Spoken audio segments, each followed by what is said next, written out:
Hello, this is Angela Anderson. Thanks for joining me for this acrylic painting tutorial. In this video, I'm going to be showing you how to paint a bird with a nest. This little painted bunting, actually a picture from our backyard. Mark took. Yeah, my husband's with me. Hey there, everybody. He's been in chat tonight, so if you've got questions, he's got a cat in the way, so he can't quite navigate very easily, literally right in front of him. We'll try to get through it tonight. Let's get started.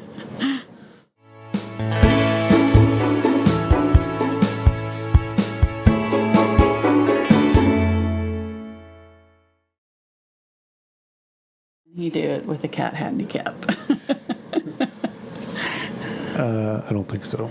You don't think so? She's gonna get kicked. She's watching you though. She's gonna be booted. Is she watching me on the? Yeah. Hi, Cashmere. On the replay. Oh, she's watching. All right. I'm using a 12 by 12 inch canvas panel today. I have painted it with turquoise, I think. I don't know. I did this a long time ago when I had a lot of paints left over, and I grabbed a bunch of my 12 by 12 inch canvases. This is a watercolor archival canvas board with hardboard core from Fredrix, but I painted it with just a dark, it doesn't really matter what color, brown, yellow, something that kind of goes with what we're doing. We've got some turquoise in the eggs and things, so I figured this will work. It was this or purple, so those are the only two colors I had left. I'm out of my 12 by 12s. I've ordered some, but they're sending me them, so hopefully I'll get them soon because I like to use this size. It's just good for camera and that kind of thing. As far as brushes go, we're going to be using I've got a couple large flat, a large flat and a Filbert, couple of rounds, different sizes. I'll mention the brushes as I use them. The main brush that we're probably going to use the most on the actual nest will be a dagger striper. If you've got one, grab that. It's like an angle brush, but it's kind of an angle with a long tapered edge and a softer curve. It's more of a filbert on this blunt end. Or you can use an angle brush, either one, but you're going to need something that can make these kind of long sweeping brush strokes. You could use a round brush as well, but I prefer the dagger striper. It holds more paint and you can kind of do it a little bit faster, work a little bit faster. But if you don't have all these brushes and things that I'm mentioning, just use what you've got that's similar. It's fine. Let's go over our colors here real quick. I've got burnt, I'm sorry, let me scooch my camera over. There we go. Carbon black, burnt umber, burnt sienna, yellow oxide. This one is Naples yellow hue. If you don't have it, don't worry about it. I'll show you how to mix it. Cadmium yellow light, cadmium red light, Quinacridone Magenta, Dioxazine Purple, Ultramarine Blue, Phthalo Turquois, and this one is Brilliant Yellow Green. It's a Liquitex color, but it's just a pre-mixed green. If you don't have it, I'll show you how to mix that one as well. Unbleached Titanium in fluid and heavy body. And then this is Titanium White and some gloss glazing liquid. Phew, that was a mouthful. All right, I will mention them as I go. I'm trying to go quick because it's a Tuesday night. Mark's got to go to work tomorrow, so... He's got to get to bed by 9, so Thanks. Here we go. You're welcome. Yeah, I'm just thinking of you. All right, I need full screen there, hon. Oh, sorry. There we go. I've got my little zinnias from the garden.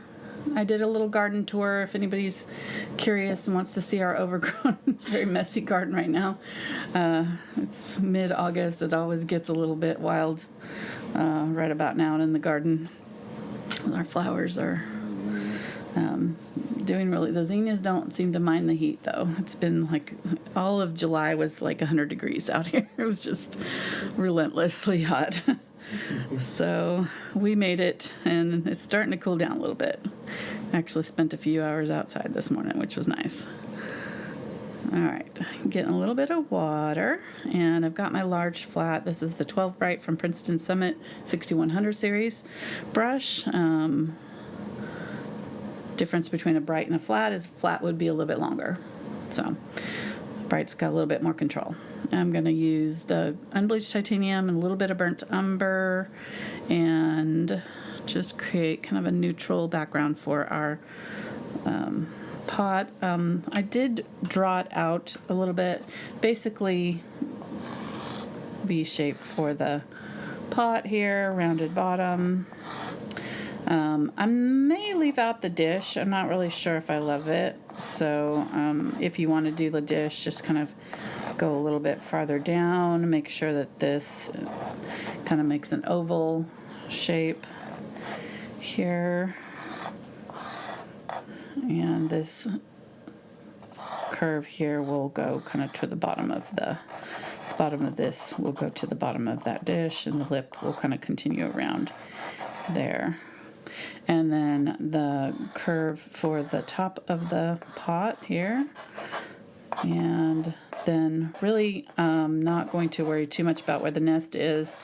I'm going to do lots of flowers and different things, but you kind of just want to kind of make another oval kind of over the top of your nest or your pot, so you kind of know where your nest is going to go.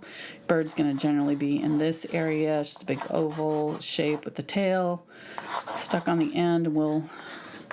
And there's the head. Okay, so that's pretty much all I'm going to draw. I'm not going to do a ton to it right now. I'm just going to kind of, the main thing is you kind of want to just get your pot figured out, because this is just going to go out around it, and I'm going to leave some of this blue peeking through because I really like that color, and I think it'll look nice kind of as a background, kind of just wispy parts of it showing through. So just kind of using fairly thick amount of paint here. The heavy body acrylics go on fairly thick. I want to add a little bit of water to them just to make them flow a little bit easier off my brush, but I'm not over blending them together here, so I've got like streaks of both the dark and the lighter color in here. If I go too middle of the road with it, then my branches are not going to show up. So I need to make sure that I'm kind of like either lighter or darker than the branch color that I want to use. I can always use kind of darker branches along the edges or lighter branches along the edges to make sure that they show up. In this case, I think we're kind of going a little bit on the lighter side for the background. So I'm going to kind of generally go around the shape of the bird here. I'm not worried too much about it. We'll pretty much be painting over this, so I'm going to kind of go over the tail and everything, and just dab that on in different directions. Sorry. Are you trying to record some cat purring over there? No, I was listening to the playback. Oh. You were a little hot in the intro, so I was Was I? turning it down a little bit so you weren't so raspy. And now it's perfect. Oh, yeah, like you. I forgot to tell you because the volume was down low on the computer, and so I turned it back up just before my Thursday show. Okay, all it right. was down to like 30%, so I had to turn my volume way down. Well, there we go. Yep. So you didn't notice it before the show?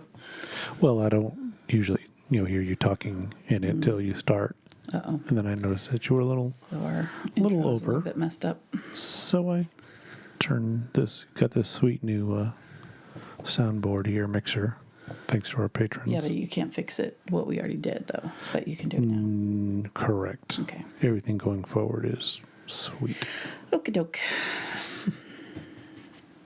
It's been a challenging night for Angela. More than a little bit. I just... For a moment there, I thought you were a sailor. I was going a little bit blue with my language, just a little bit. When you just want to do something simple that should take you 5 minutes, maybe 10 on the high side, But on a good day, maybe 1 minute, right. Literally, and. I'm not even. And then it just all was like, nope. Oh, my computer program wouldn't work, so I had to switch to my tablet. The low battery thing kept flashing on it, the whole time that I'm trying to work, like it's about to die on me. And then the app was trying to sell you an upgrade of some app, kind. yeah, the app was trying to sell me an upgrade. It wouldn't let me get to the app that I wanted to. It was just pretty much like the universe conspired to make my life a little bit difficult there. And then just your before husband the show. threw in the kicker there at the end to Yeah, mess and up then the stream. Mark started the stream wrong, so There you go. You're welcome. it was good. Oh, we're done. We're here. All right, so I'm adding burnt umber and burnt sienna with a little bit of the turquoise because we're going to go with the burnt sienna on this pot, so I didn't want to go too close to the burnt sienna with this, and the turquoise will kind of add a nice warm tone, or like a little bit more of that turquoisey undertone that we've got going on here. So just a little bit darker color, and I want to come up to about, I don't know, halfway up the pot, somewhere in thereabouts. And yeah, I need to come down a little bit with this. I'm going to make that smaller. Okay, there we go. And still have that lighter color in here. It's not bothering me too much. I can add just a little bit of water, and I'm just getting it on the corner of the brush, because if you dunk your brush and then go to your paint's just going to end up being all wet and soupy, and then you won't be able to use it until you get thicker paint in there or let it dry out a little bit. So just be careful about that when you're adding water to your brush. You do want to add water to your brush. You want to add water to your paints as you're working. It makes it a little bit easier to work with acrylics, but you don't want to add too much water because it can just doesn't really. You don't need your paints super thin unless you're want them to go transparent. So if you go really thin, they'll just wash off the paint that's already there, which you may not want to do. Okay, there we go. In there, I'm going a little bit lighter on that side, which I don't hate. Our light is coming from this side, so this makes sense that this side would be a little bit lighter. Someone just asked, is that the QBO? It is not, but at the end of the show, teaser, I was mixing QBO with other colors, so I will show you my results after the show if you stick around at the end, because Quinacridone Burnt Orange is one of my favorite colors, and it has been discontinued because pigment maker is not providing pigment anymore, I guess. I don't know who holds the formula for QBO, but they're holding it for ransom right now. They're not making it anymore, so whatever. all these art companies are scrambling to try to come up with. And Liquitex has come out with a burnt orange that is there, or not Liquitex, Winsor Newton has a what they're calling burnt orange that they're going to be replacing it with, but it's not Quinacridone burnt orange. And I'm not sure, I haven't, obviously haven't used it yet, so it's not out yet, so I don't know exactly how it'll compare, but I was able to get a fairly decent close match, yeah, by mixing it. So I'll show you what I did. Ooh, well, I'll have to take down that formula because we get questions about that all the time. Yes, that's why I'm going to make a little thing, and I'm going to put it on my TikTok too. So, because it's been, since it's such a popular color and since we've been using it so much, figure we're not the only ones that are scrambling to try to find. Maybe I should shoot a live TikTok while you're doing it so I can steal it on my channel and blow up. Oh, I like that idea. Okay, moving on. Get a little bit of burnt umber here. Now this is what I was talking about with the thinned out paint. I'm going to use the glaze. Can use a little bit of water. This needs to be dry. It's not quite dry there. Can use it up here, but I'm going to put a shadow behind my pot on the wall here. And I'm just going to kind of dab in with this. It doesn't really have to be any particular color, just kind of a gray. Make it a little bit darker than the background colors. So I'm going to get burnt umber and some of my, and I just had this color that I was using down here. So I'm just mixing into it a little bit of burnt umber that'll give it a little bit of a more of a blue tint. I like to use blues in my shadows. And then once this is dry, I'm going to go a little bit darker, even still, since this is the darker part, and put it down here too. Okay. I'll probably have to do this again because that's not going to be dark enough, but I don't want to do too much because this is still drying. So, all right, that'll give us at least a kind of a head start. And your light's going to travel in a straight line. So whatever you got sticking out over here is going to block the light and create a shadow back here. So I'm trying to kind of think about what this would look like down here. So kind of replicate this round shape down here, if that makes sense.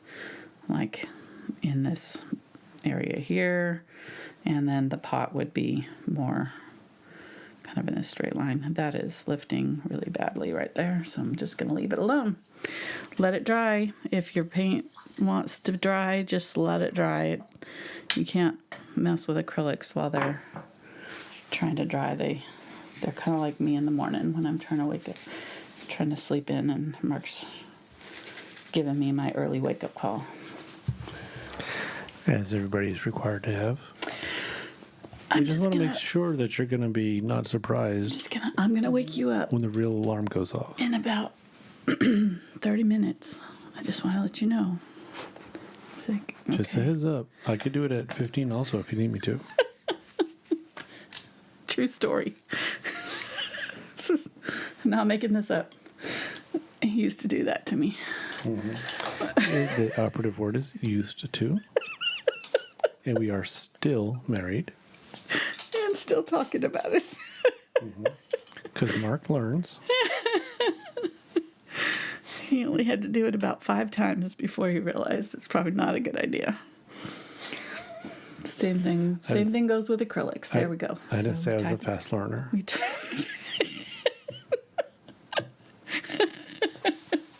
Nobody ever accused you of being a fast learner. Fast at anything, really. All right.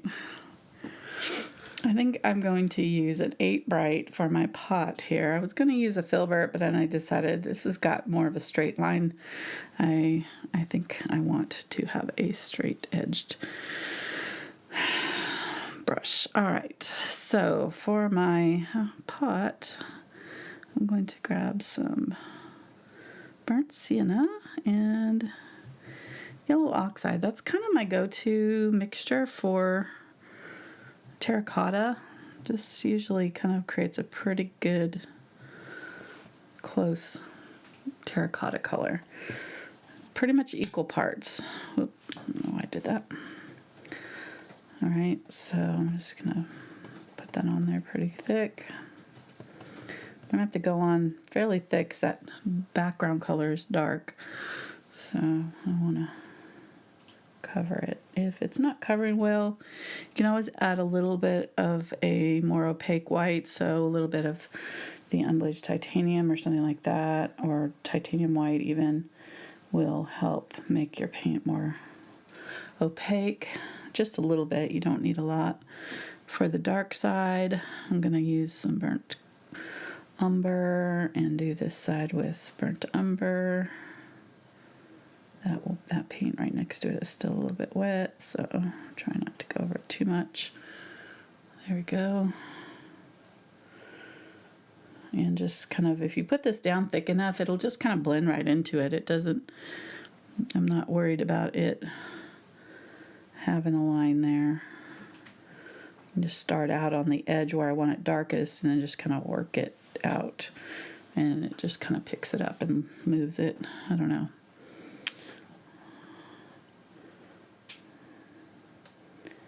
All right, let's do my bottom of the pot.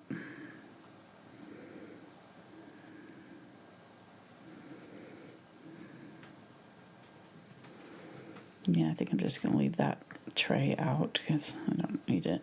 And it's just going to slow us down tonight. I'll spend time trying to get it just right, and really not that important to the color story and the photo here that we're painting. All right, there we go. There's our little pot. And I'm going to get some unbleached titanium here. While this is wet, just kind of throw some of that on there. Blend that in. Right there.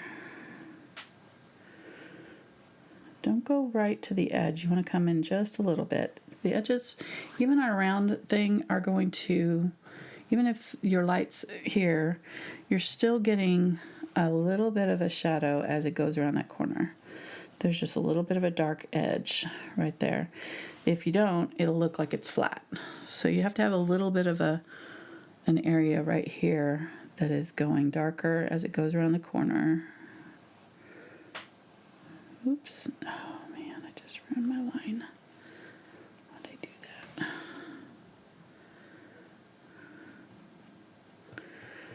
All right, so something like that. And then let's get my color and come out just a little bit more with it to do my rim.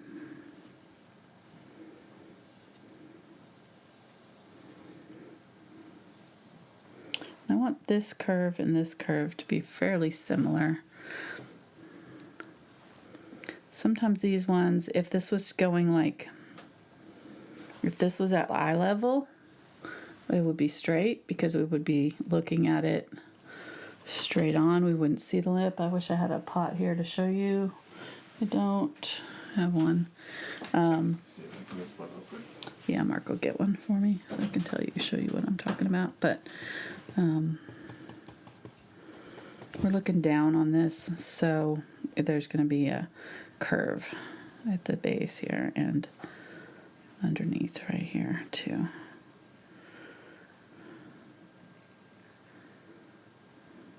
Okay. I need to leave this alone because it's trying to dry, and if I keep messing with it or try to add any more paint to it at this point, it's just going to start lifting, and I don't want that to happen. So I'm gonna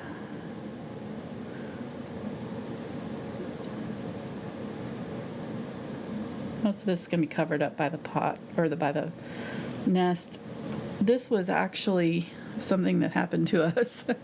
That's what made me. I have had this nest series that I've been doing, but I wanted to put it in the pot here because we actually had a little nuthatch, Carolina wren actually, not nuthatch, Carolina wren. They look similar, but they're not quite the same coloring. Not the same at all.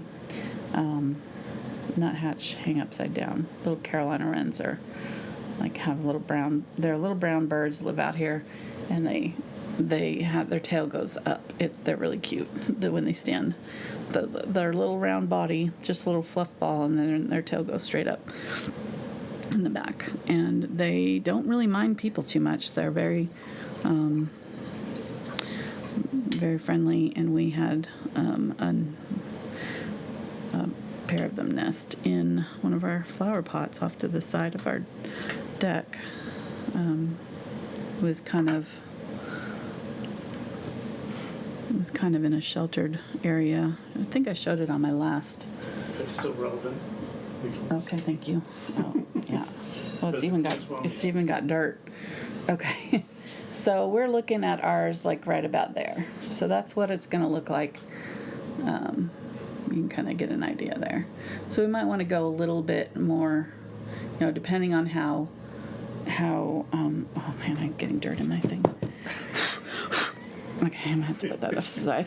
It's a multimedia project.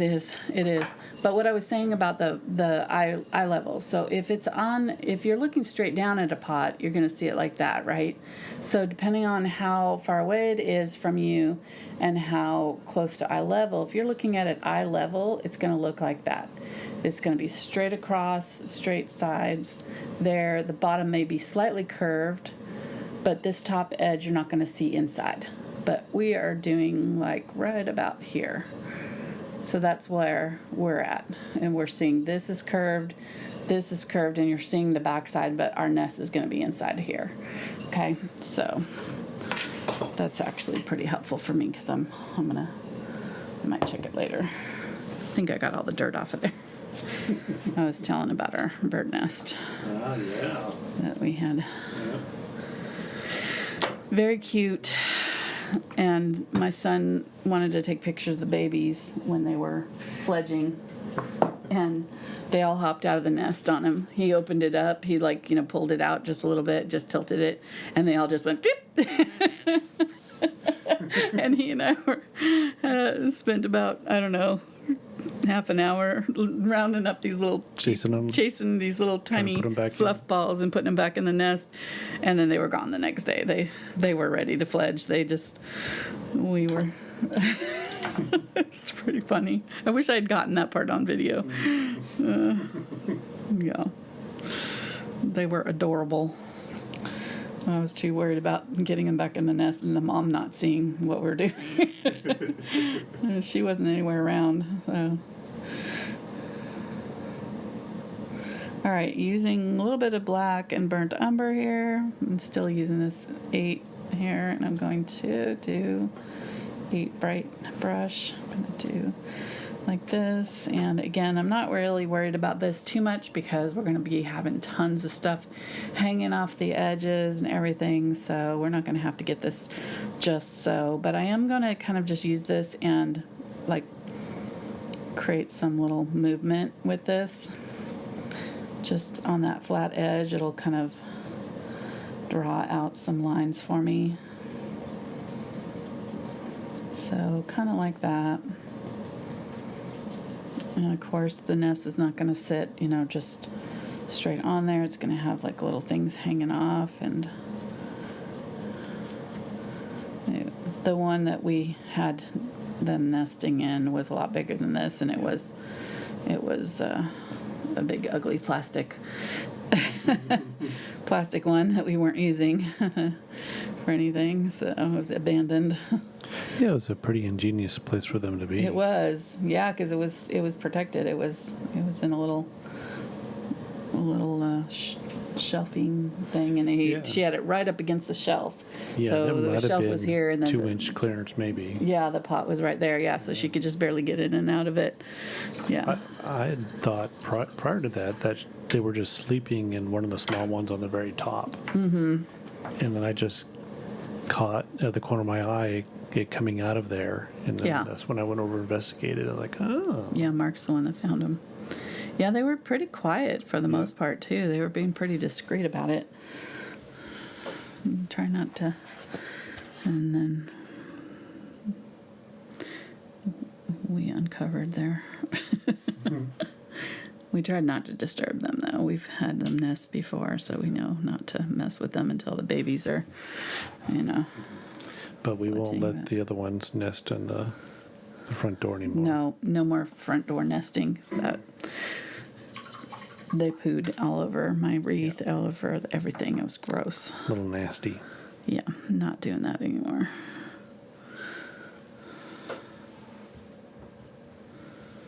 All right. They were cute, but they were no.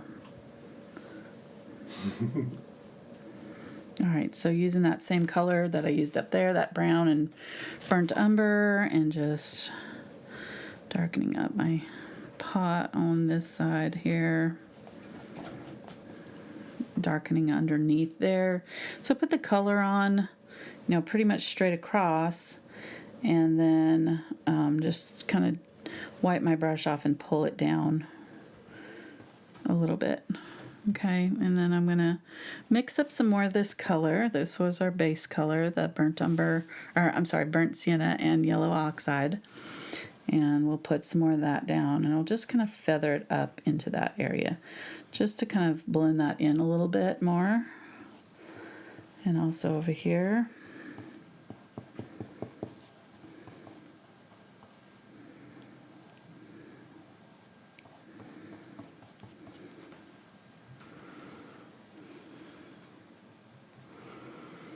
And then going along that edge there and just making sure I have a nice light edge against that dark edge. That's what will make it pop out a little bit.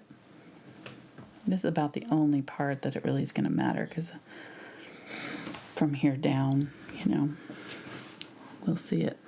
Okay, that looks pretty good. Let me get a little bit of unbleached titanium, maybe a little bit more of the yellow oxide and burnt sienna mixture. There we go. So just kind of a lighter version of it. And I'm just going to pick like right in here to be my kind of light area, and I'm going to go back and forth. And I don't have a ton of paint on my brush, so it's just going to kind of lightly highlight that area. And then I'm going to go down a little bit and do it right here too. And follow the curve of the pot. So we already kind of did this earlier. We kind of had a little bit of a highlight area. And you may not have to do this. If your highlight area showed up really well from before, you may not have to add that in. You can go back and forth over it so that you kind of blend out both sides. Sometimes the area where you start can have kind of a line. Sometimes where you set the brush down first, it might have a straight line there, like that. So if you kind of go back and forth really lightly over the area instead of kind of really setting the brush down and kind of flicking it, you'll get like a little bit softer look to it. So that's what I did there. Okay, so that looks good. I think that I'm gonna stick with that. I don't know. It's a little bit more orange in the photo, but I kind of like this more earthy tone.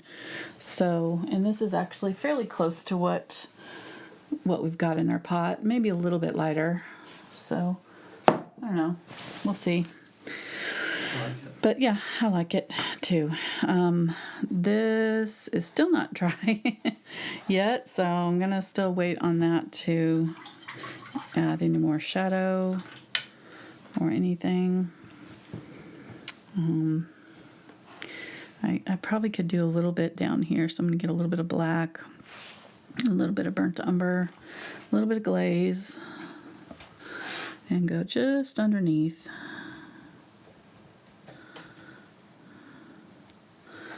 And kind of emphasize that curve there. And then wipe out most of this, and I'm just going to kind of try to pull it out without blending it too much with what's on the pot right now. Okay, so that looks good.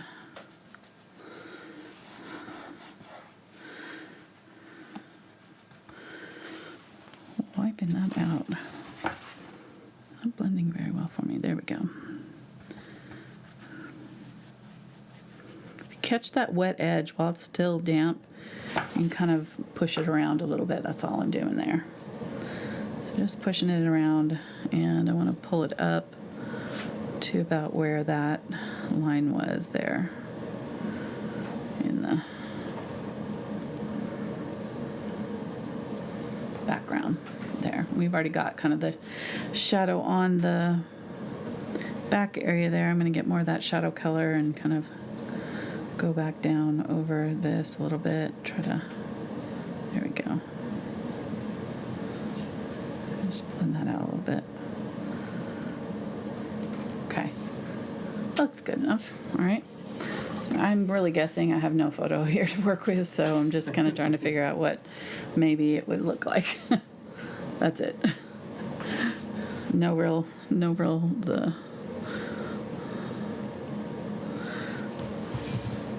I think you're doing fine.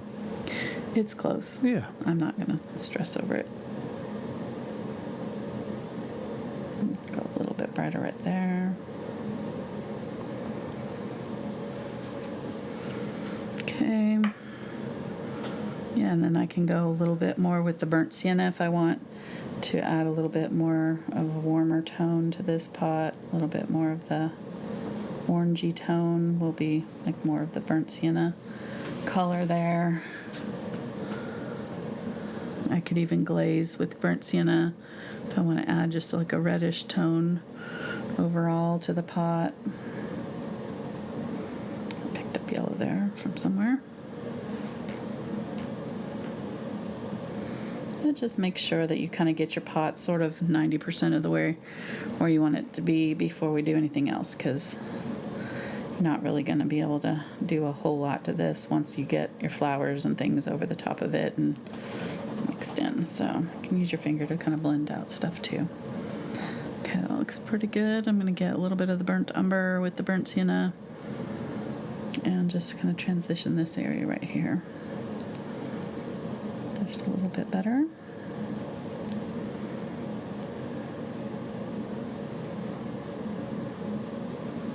There we go. Okay. Oops. Picked up a little bit of lighter color there.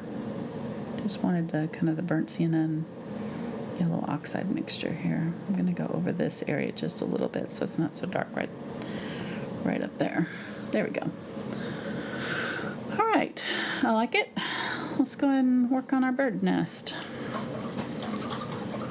Wow, we're already 43 minutes. Oh my gosh. We need to make... How do we take 43 minutes to do that? I don't know. We started a few minutes late. We started late. Okay.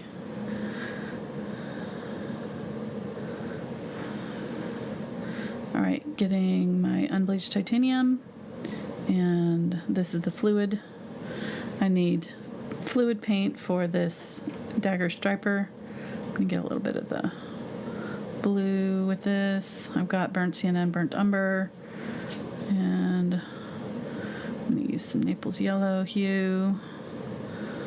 I'm just gonna get different colors mixed up here to kind of use. Okay, and we're just gonna start to develop, kind of start out just kind of sketching with my brush a little bit, sort of where my opening is gonna be. So right in here somewhere.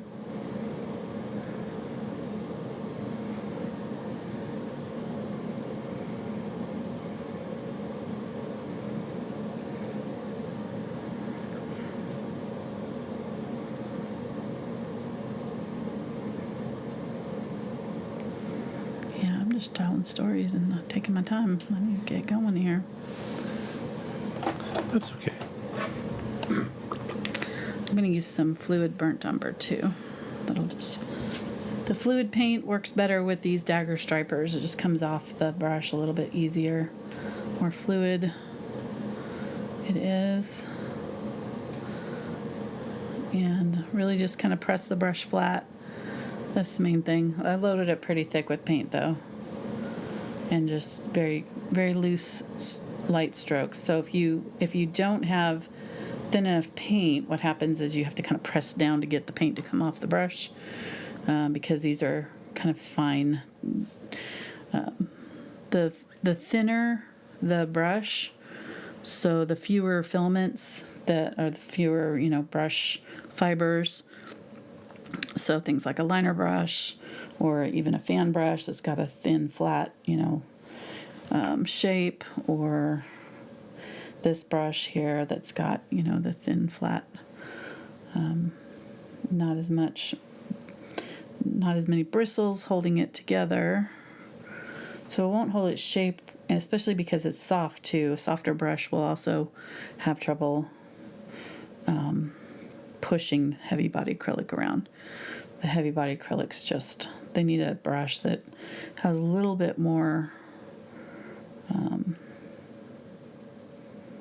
structure, a little bit more of a firm fiber brush. So the Aspen are great for that because they are these dark handled ones. The 6100s are also very firm, but these dagger stripers are meant to be really super flexible and lightweight, so you can kind of do all kinds of really fun little intricate little lines and things that you can't do with the firm brush, but they don't push paint around that well, so you give up a little bit of strength for flexibility. So just kind of have to know, if you've got a really thin, flexible brush, you have to have thinner, more fluid paint, or you won't be able to push it around. Long story, just to say that. that was it.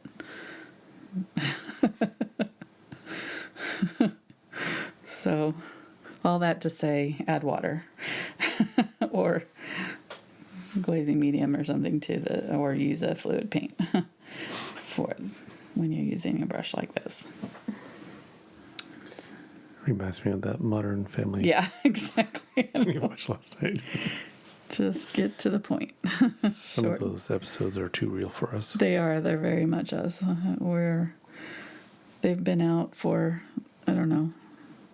Are they even doing They're new not. shows? No. Yeah, it's been over for years. we're so far behind. It's like we're just like, have you heard about the new show Friends?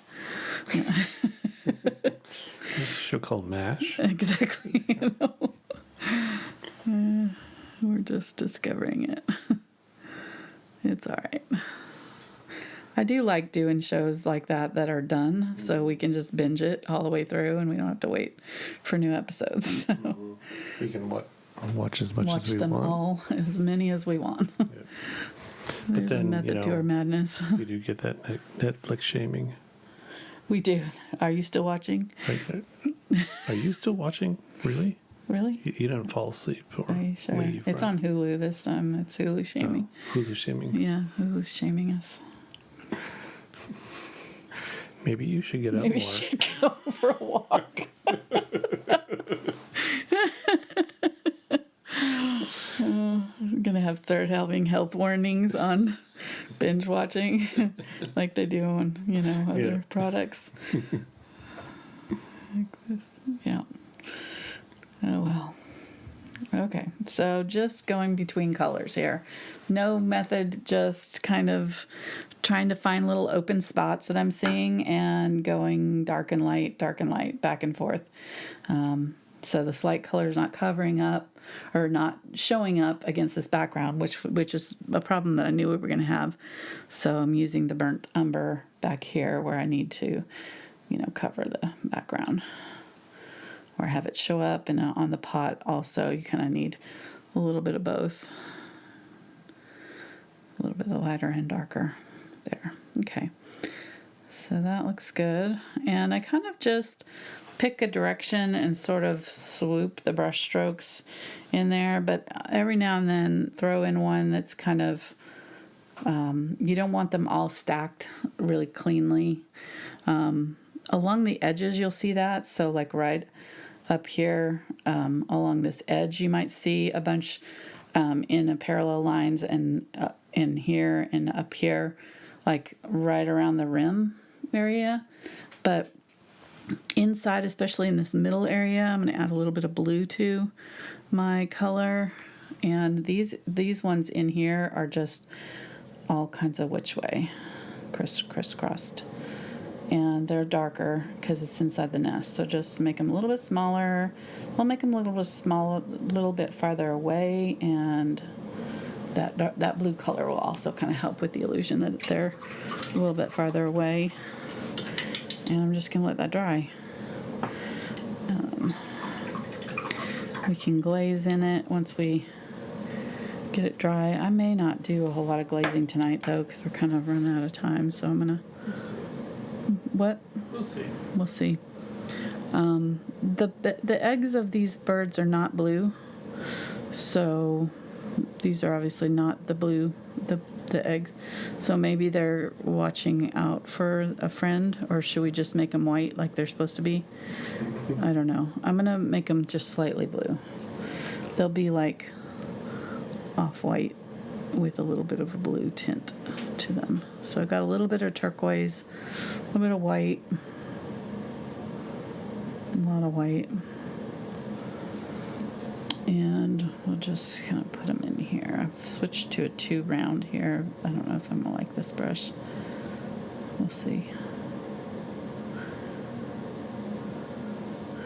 Yeah, I think the little white eggs will be cute. They have brown speckles in them, so white with brown speckles for the bunting.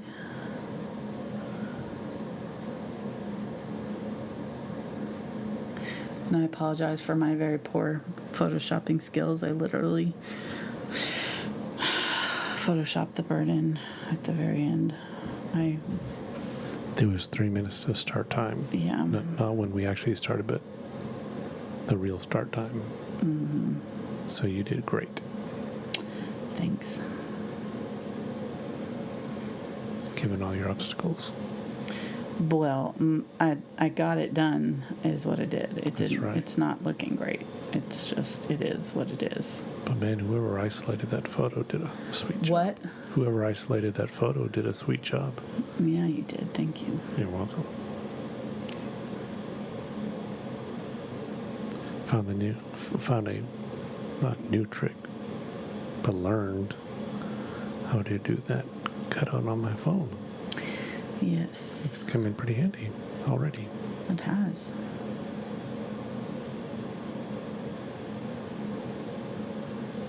Yeah, I have no excuse for my bad photoshopping skills because there's a lot of The really software great does it apps now. that make it easy nowadays, but I'm usually making these photos the last minute when I'm trying to create my schedule. And so I'm just like doing them as fast as I can at about like midnight. And then I'm like, I'll fix that later. And then I get to 10 minutes before the show and look at it and go, oh, I forgot to fix it. Yeah, that's what happened today. Well. Yeah, it seems like the days that we have plenty of time to get ready for the show, we want to I be blew late. up the whole day. I was like, I'm not going to even work today. I'm just going to, I mean, I did some work, but, I just answered emails and did light stuff. And then it's like, I'm going to really focus on what I'm painting tonight. And yeah, and then that didn't happen. I took a nap instead. Well, in your defense, you were up very early I didn't this get morning. very much sleep, so I got like 4 hours sleep, so I was tired. Speaking of waking up somebody before their alarm, Yeah. just saying. Yes. All right, so lay those out. They look real bright right now. We'll fix them later. Let's go ahead and I guess start on our bird here. I need to draw him a little bit better though. Just getting some chalk here. So we got a bird body here. They're kind of a long bird. They have a slender shape. I'm going to put the tail out this way, the wing over, kind of splitting the body in half there, and then the head at the top. And the beak coming out there. Somewhere in there. Okay, that'll work. I don't see the feet on either photo I'm looking at, so I'm just going to put some feet in there.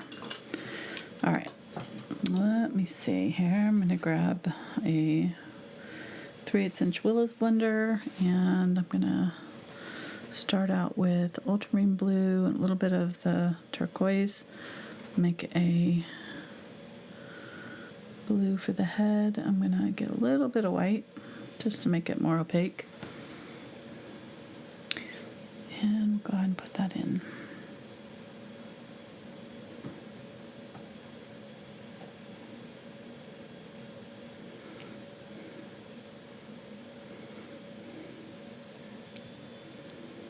It's a little bit down on the shoulder here, kind of coming down front. And then it kind of comes straight to the back there, right about in there somewhere. And then there's a little bit of a blue like under the wing. There. Okay. Wipe that out. And I'm going to get this lime green color here. And if you don't have this color, yellow, cadmium yellow light, with a little bit of phthalo turquoise will make a color similar to this. I'm going to get a little bit of yellow, a little bit of turquoise. You can see it's pretty much this color. just having it pre-mixed is, just saves us a little time, that's all. So I'm just going to kind of use this. This is the 3/8 Sensuosos blender. It's got a really nice texture to it, so I can kind of use it to push that paint around and leave a little bit of, a little bit of color there to create like a little texture in the wings. Okay, there we go. Got a little bit of blue too. And I'm just going to go ahead and kind of fill in the rest of those wings a little bit with that. And then get the Cadmium Yellow Light. I haven't cleaned out my brush, but if you've got too much of that green in there, it'll kind of create a muddy brown. So if you need to, you can clean out your brush in between there. It's not doing anything weird to me. So I'm going to leave it. And sometimes mixing the colors like this, just a little bit from one to into the other, will create a more natural, neutral tone that is in the wings. So there we go, a little bit like that. And then the belly is kind of a bright reddish color, so I'm going to get a little bit of the Quinacridone Magenta with my Cadmium Red Light and do that nice and bright, and come right up under the chin with it.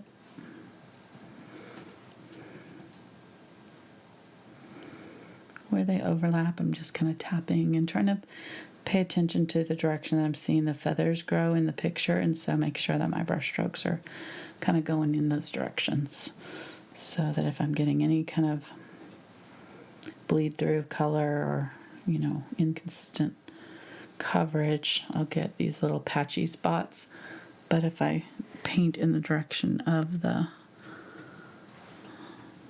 feathers, it'll just look like they're a feather and not like it'll look like we meant to do that.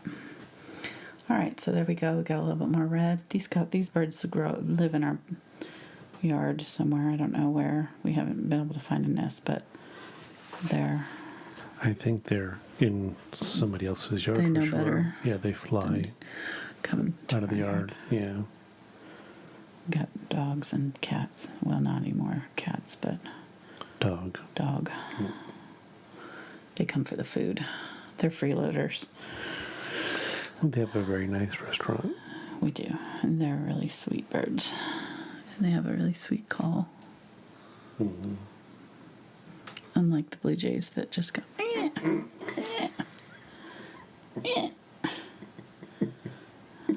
I'm not even doing that justice. It's way worse. It's a beautiful morning this morning. The temperature here was nice. The sun was just coming up. Mm-hmm. Hummingbirds were chirping, fighting all over. And then a blue jay showed up in the tree.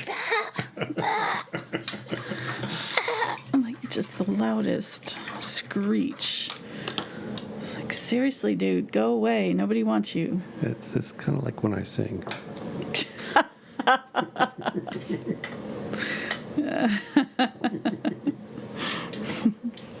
Make it stop.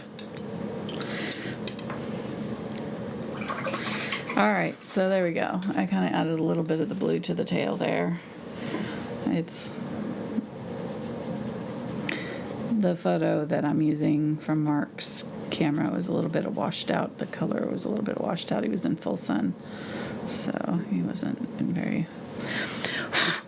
But we're kind of. I didn't have the right shutter speed. Other photos. There we go. A little too slow of a shutter speed. Okay. Getting a little bit of black with my white here. Just creating kind of a light gray. Their beaks are kind of a light gray color.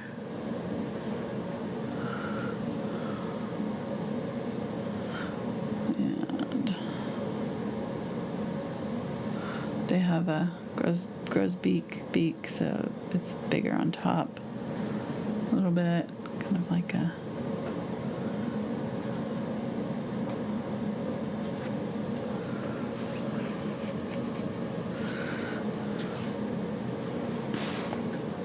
for shell and seeds. Make quick work of it.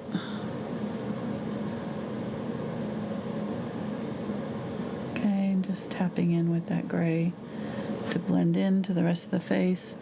The eye has a red rim around it. It's kind of creepy. Not gonna lie, I find red rimmed eyes a little creepy, but we'll forgive them because they are pretty otherwise. I think it's pretty unique. Getting black here, filling in with that. There we go. I need to bring the shoulder up a little bit. It's a little bit low. Bring that shoulder up. Here.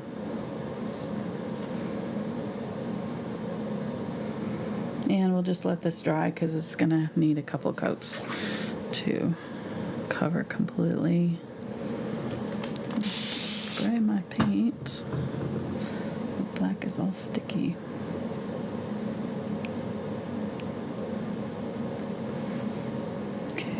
Usually we'll bring that beak in almost to the eye there.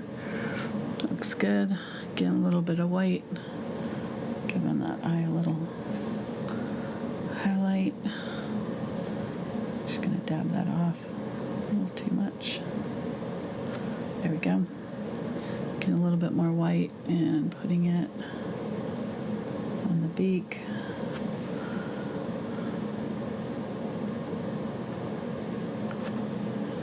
There we go. All right, not bad. Let's go ahead and work on these eggs here. I'm gonna get an angle brush so I can kind of get in there. So I'm gonna get the 1/4" angle brush.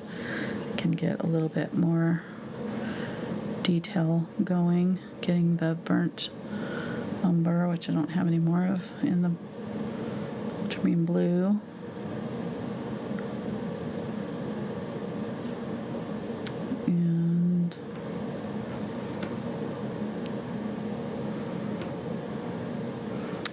Second coat of this white, really, but I'm going to get a little bit of this dark color also on here.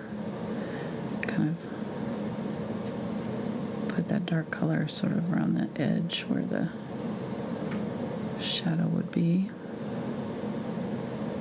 And create a little bit darker white here instead of that bright white. It's not going to be bright white. It's going to be more of a gray, and then bright white will be on our highlights. This will be more natural color.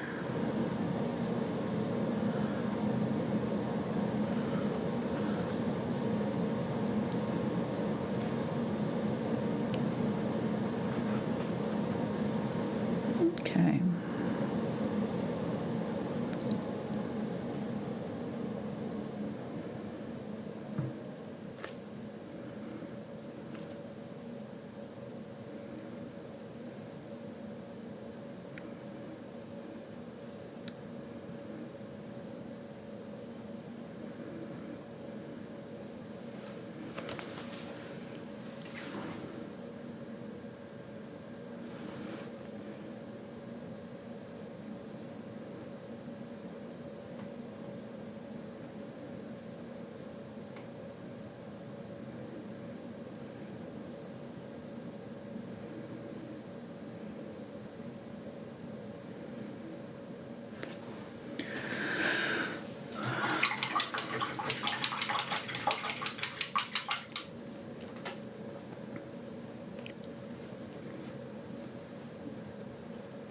The eggs, again, are probably way too big for the bird size. It's okay.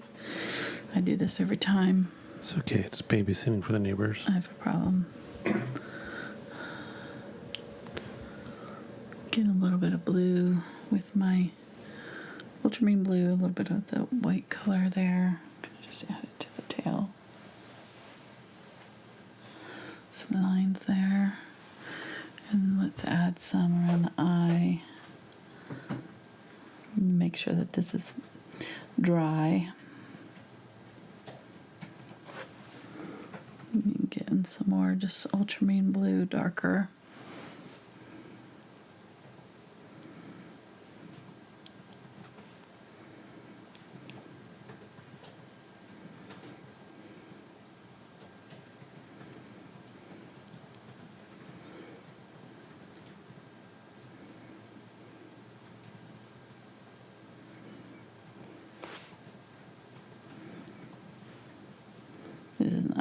brush for this. It's not really giving me the brush strokes that I'm wanting. I probably need a round brush.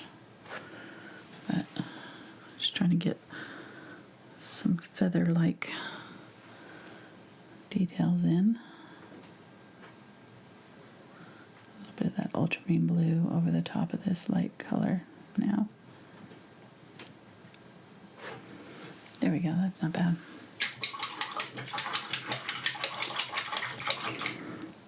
Okay, getting some Cadmium Red Light. And I'm gonna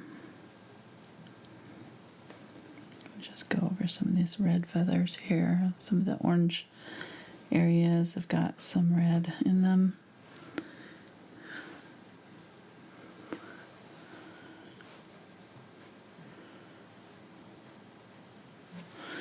Getting a little bit of that blue, mixing that with it and using it on the wing here. There's kind of a gray that happens right on some of these wings here.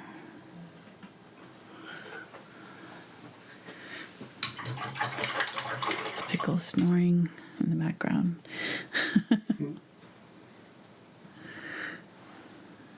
Dog in the studio snoring. Getting some red with my cadmium, or some quinacridone, I'm sorry, with my cadmium red light, and adding a little bit darker right around the tail there, making sure that my nest details don't show through the breast. It's kind of showing through. Don't want that. Get a little bit of black there. Add that to my quinacridone and use that a little bit right along the wings here and kind of underneath body just a little bit. So thinking about the light coming down from here, so it's going to hit like up here, so this area might be a little bit darker.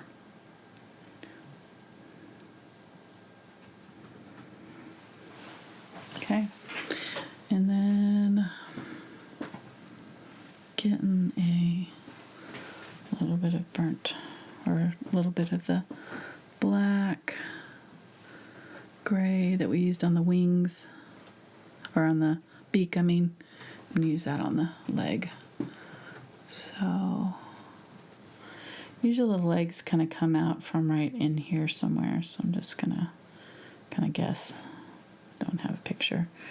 Probably put some flowers over this area or something to kind of help too. And we'll just say the other wing is, or the other foot is, or we can't see it. I'm not going to put both of them.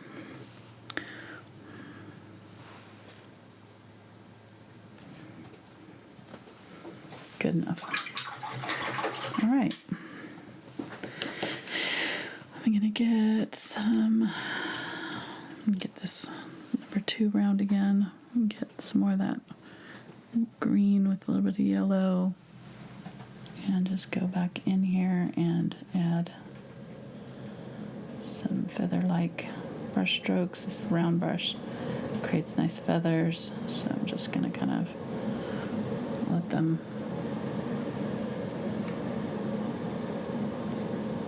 overlap a little bit with what's there. Create some little feather-like brush strokes. Get a little bit of the cadmium red light, mix it with the green, and use it kind of in here to transition to the orangey feathers on the back. Okay, looks good. I think I'm happy with that. I'm going to use a little bit of this color right in here too. I'm kind of seeing a little bit of of that color like right around the beak, and get a little bit of black and tap that in with it.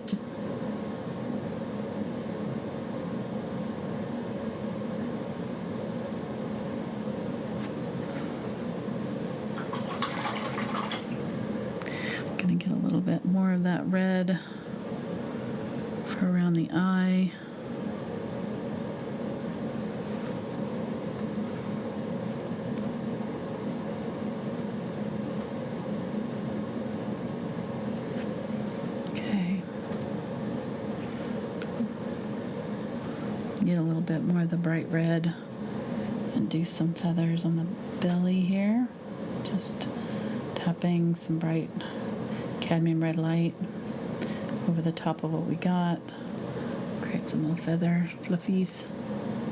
Fluffy fluffs. And we can add a little bit of unbleached titanium or one of the lighter yellows to create just like a lighter tone, and do some right here on the breast with that coming up. Okay, that's good. I'm not going to do a ton on these birds. They don't need it. Get a little bit of ultramarine blue and add it to this color that I was just using, that cadmium red light. And I'm just going to tap in where the transition is between the wings, under the wings, and that red on the breast. That blue and the red. Right there, just kind of smudge out that edge there. Oh, looks pretty good. I feel like maybe a little bit more blue around the eye. Get a little bit of that ultramarine blue and a little bit of white. And just like right here, I feel like there's a little bit more blue. Right in front of the beak there. Okay.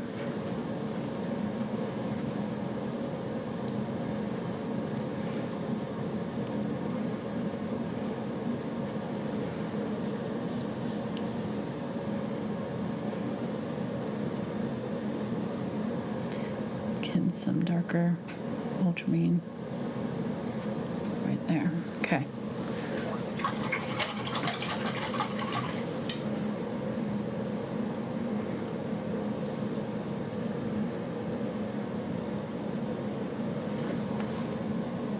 I'm just going to clean up the beak a little bit. Define it a little bit better. And I'm not seeing it too much because it's kind of the same value as the background, so I can just make it a little bit darker maybe, and it'll show up a little bit better. So I'm going to make it a little bit darker.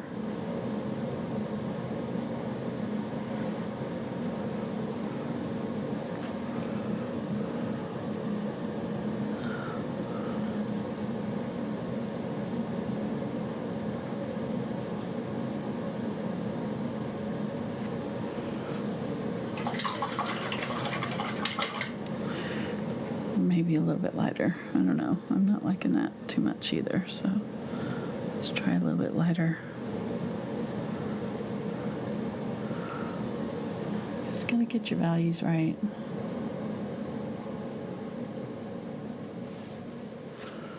There we go. Okay, now I can see it.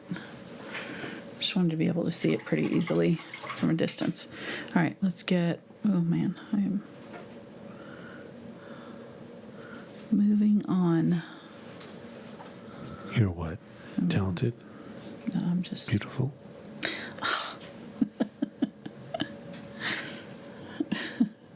Good taste in men? Yes, all of the above. Wrong. That was a trick. There at the end. Now I know you're lying. Was it multiple choice? I don't know. All right, using some of that.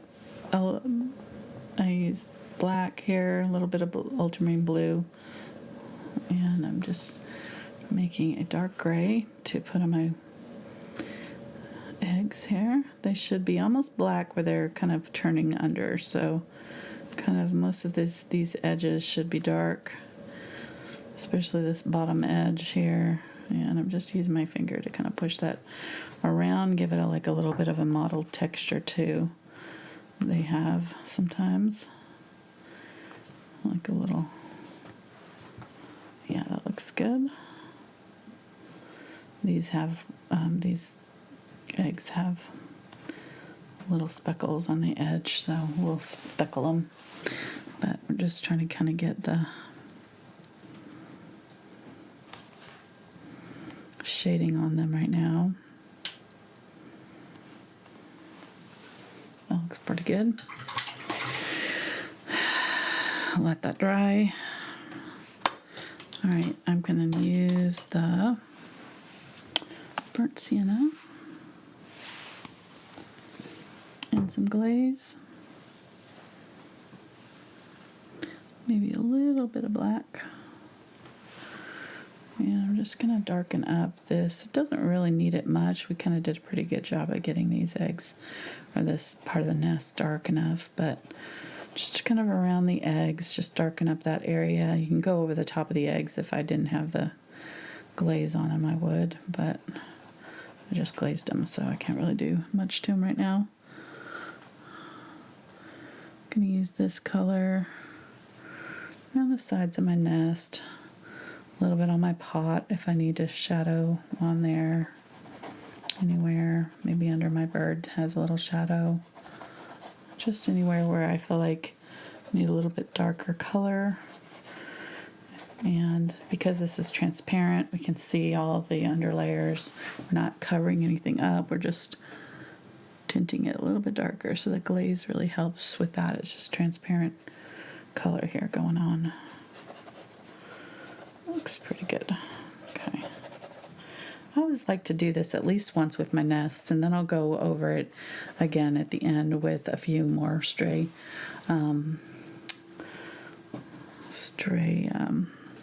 straw pieces and grass pieces and things. All right, it's dry enough. I'm gonna use a little bit of this brown on my eggs itself. Darken them up a little bit right there. Looks good. All right.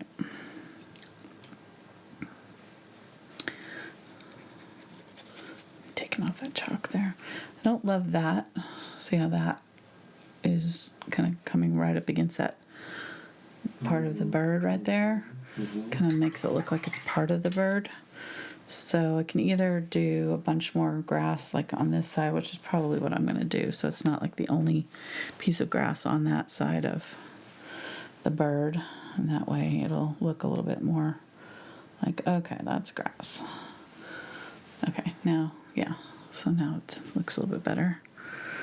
And probably put some flowers over there too, but let me get a little bit of black here.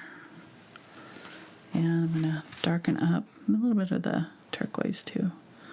Don't want it just black. I'm going to darken up this underneath the pot again. One more time.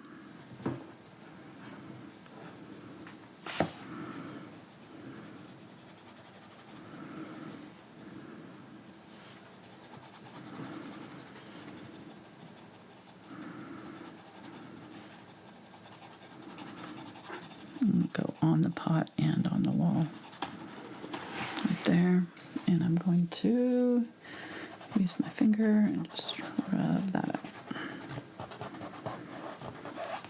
Okay, good.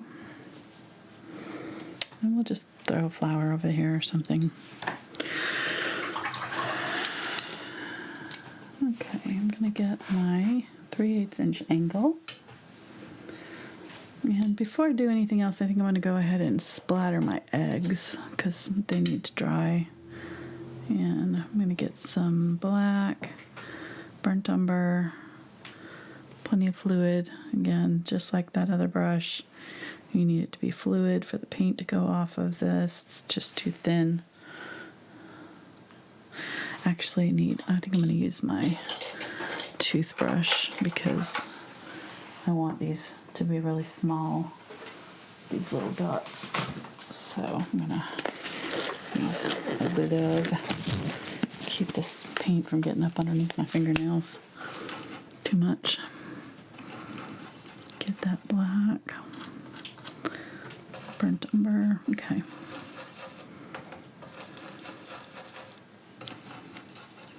I think it is kind of more brownish, so I'm going to go a little bit more on the brown side than the black side, and then check it here. Okay, that's good.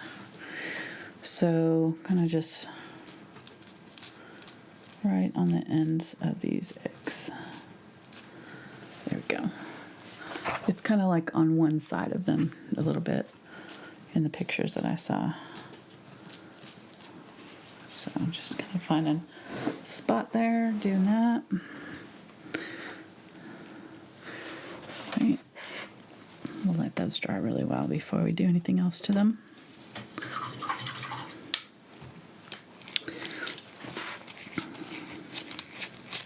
How you doing, hun? I'm doing great. How's chat doing this evening? Doing good. Right now we are on the subject of grandchildren. Nice. They're the best. And somebody had asked if you were looking at baby girl clothes. What? I What? said she's gone beyond looking. I had to help her talk her off the ledge the other night. I may have had way too many baby clothes in my cart. Yes. We're buying for two because we're having two granddaughters back to back this fall. Mm-hmm. So one in, well, possibly two in October. We'll see. Right. So yeah, one is due the end of September, and the other one is having an induction on Halloween. Not Halloween. So yeah, we're stupidly excited about this. I have finally gotten my girls that I've been, not that I don't love my boys. After not saying 4 that. boys. They're just not girls. girls. They just don't like to do girl stuff with me, which, you know, like paint their nails and stuff, you know. So, yes, I am really, really excited about. And yeah, I had way too many clothes in my my shopping cart. So I had jokingly suggested, and I probably will wind up doing this, just opening a separate account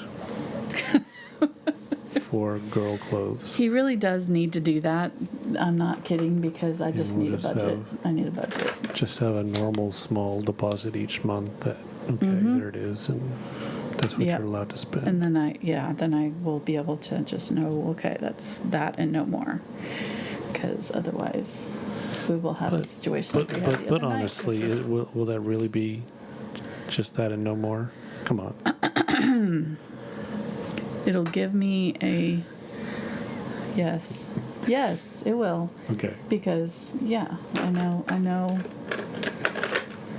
Yeah. Gap was having a sale and they have ridiculously cute what were they? Unicorn hoodies. Oh my god. Unicorn little sweater hoodies. I mean, come on. And Princess Leia. And I didn't buy those. Oh, you didn't? No, Oh. they were too much. Okay. All right. No, that was part of my editing. I literally had $900 of baby clothes in my cart at one point. I just like put in everything that I liked and then went back and was like, oh my gosh, well, yeah, we're gonna have to take some of this out of here. Yeah. It's a problem.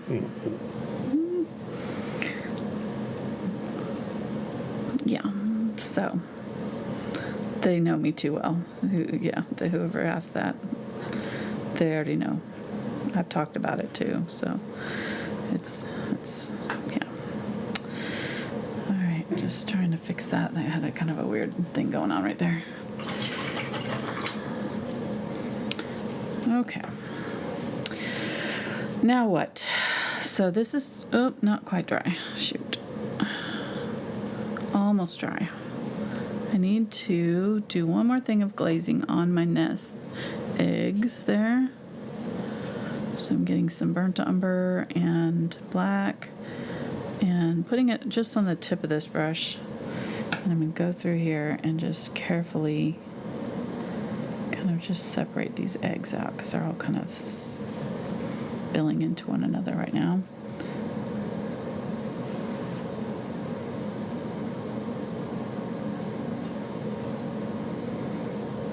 There we go.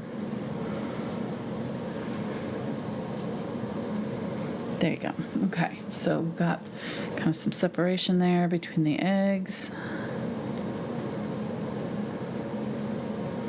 A little bit darker on this one that's kind of behind all the other ones.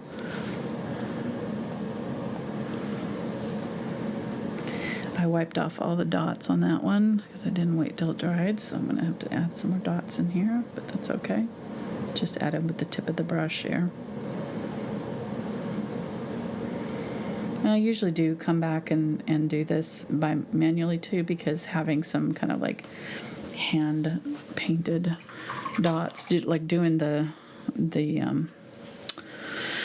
toothbrush is nice, but having some like hand painted ones is good too, because then they kind of come out a little bit more random. You can't control where the dots on the toothbrush go, so this one, some of them can be a little bit bigger, and you know, that kind of thing. All right, so let's get a little bit of white. This is where we can do our highlighting. So I'm going to get some white and get some glaze. You can use zinc white if you have it. I just don't have it out on my palette, so I'm not going to bother. But zinc white works really well for this. And then just pick a spot, highlight spot on my eggs. That's kind of on my light side. And dab that on. And kind of dab around the edge with my finger or another brush or the brush you're using, whatever you want to do.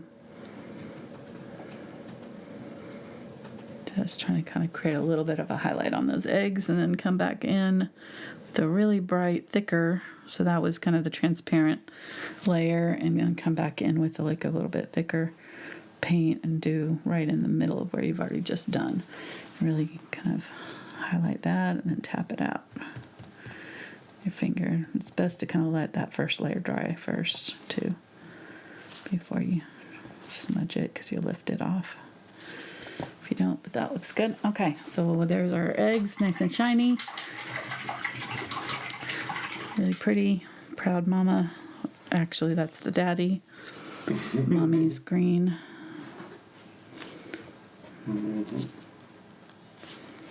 Proud daddy. Yeah, this should be our Father's Day series, right? Our all of my nest series has the dads watching over the nests. They're the colorful ones. I think I want to do a cardinal one next. Okay. All right, so now we can just add in whatever kind of flowers and things we want. So I think I'm going to add some purple filler flowers, like some, like, I don't know what they would be, maybe status, or, you know, one of those kind of. So I've got some purple, a little bit of ultramarine blue, and just going to kind of create some dabs here. Coming out.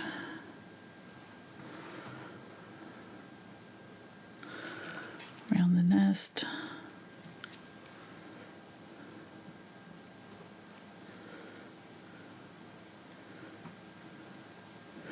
Really probably need some green too on here. So I'm going to add some leaves. Leaves kind of just help make it look like they're kind of living a little bit more situated in the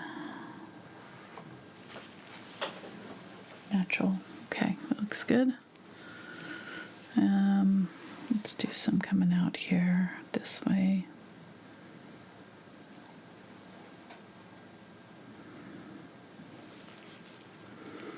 And maybe make some right up here by that bird coming out into the nest. And you can do this before you do the bird, or, you know, if you're worried about getting it on there, if you get some on them, you can always kind of go back over it.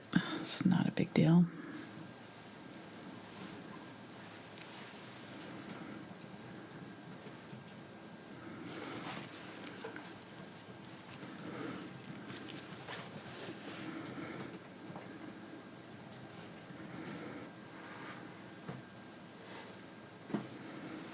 Just creating little clusters here. What are you laughing at over there? I was not laughing, Oh, sorry. you weren't? Okay. Just sniffly. Okay. I'm just keeping my brushes wet here. Don't want them to dry out with paint in them before I've had a chance to clean them.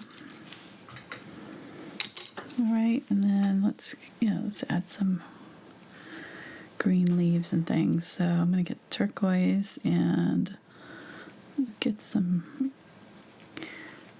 yellow oxide. It'll make a nice green. And get some burnt umber with it. Turquoise, a little bit of burnt sienna. There we go. Nice neutral-ish green. And I've got kind of two versions, and I'll get some white for some as well.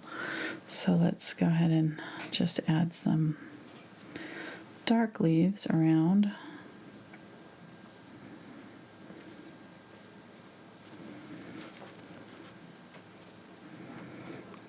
And maybe, we can kind of say that maybe the nest was set on top of these flowers. So, if you wanted to have it look like the nest is on top, you could do this first and then squish the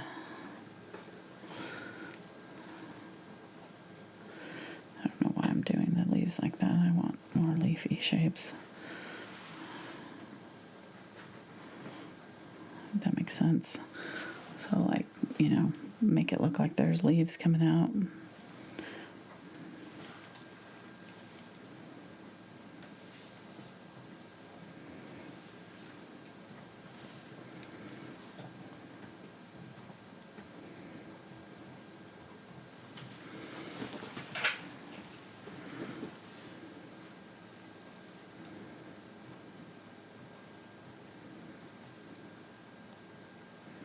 I don't know what kind of plant this is. We're just making it up. Get a little bit of white. If you add a little bit of yellow when you add white, it'll make your green stay brighter. It'll make it look more saturated. White will kind of dull it.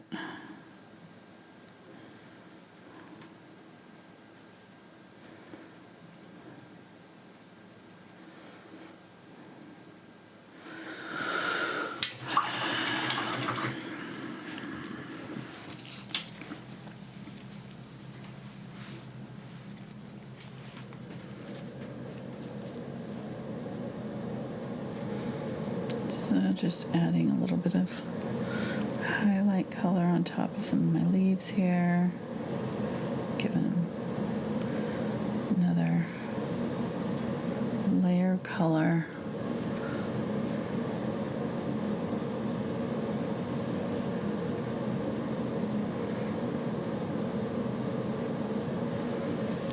Okay.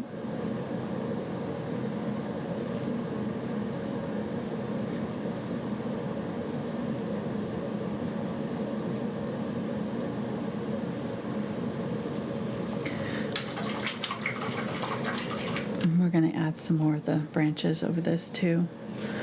In fact, I think I'm going to add them now before I add my final layer of flowers. So I'm going to get my Unbleached Titanium and some burnt umber.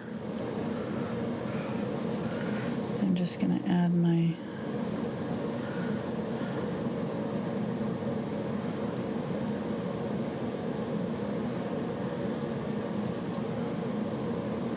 go over my eggs too. So that'll make them look like they're kind of part of the nest, setting back in.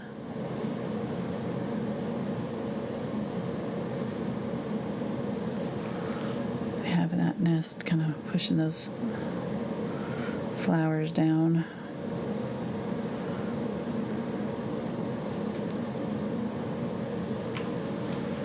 And that one's a little bit big, so I'm just going to get some burnt umber and go back over it and make it a little bit darker around it. Okay, that looks good.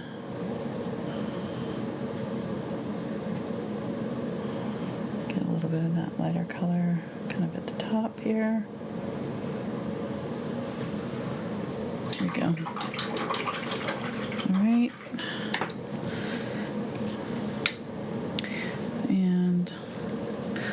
don't know. I kind of like just having the purple flowers, but if we want to do some pink ones too, we can add some of those with the Quinacridone Magenta. Might add just a tiny touch of the Cadmium Red Light, and that'll tie in our bird with our flowers a little bit.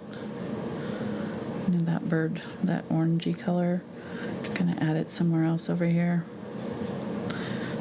So getting some white in my magenta mixture, and then I want to have a darker mixture of these two,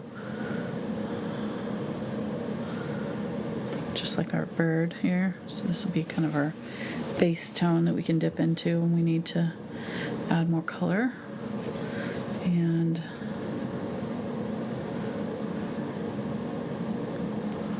just gonna add some flowers kind of hanging off the side here.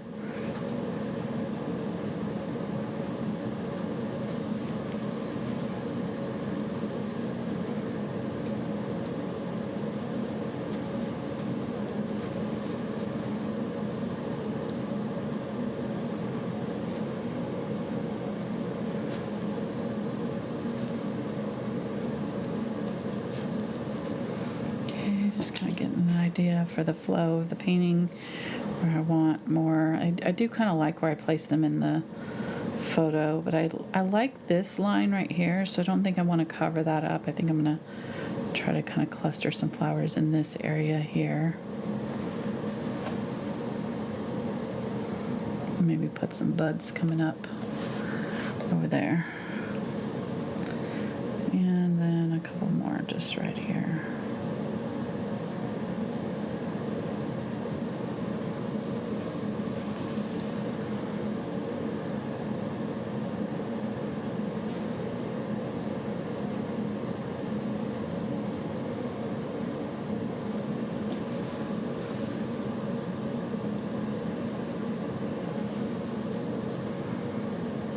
A little bit of white here.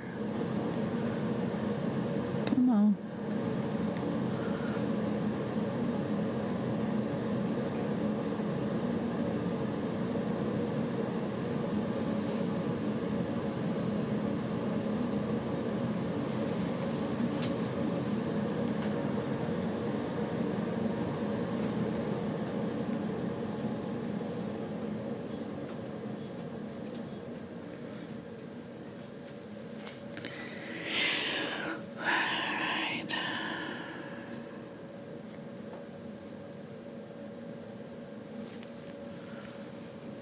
I like it.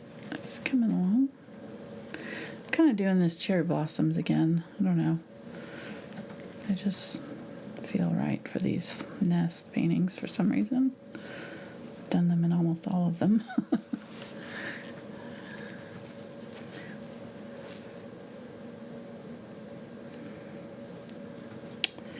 Maybe. I'm trying to think.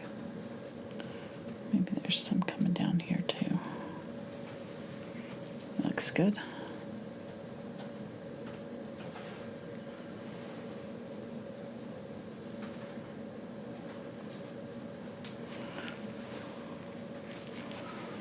All right.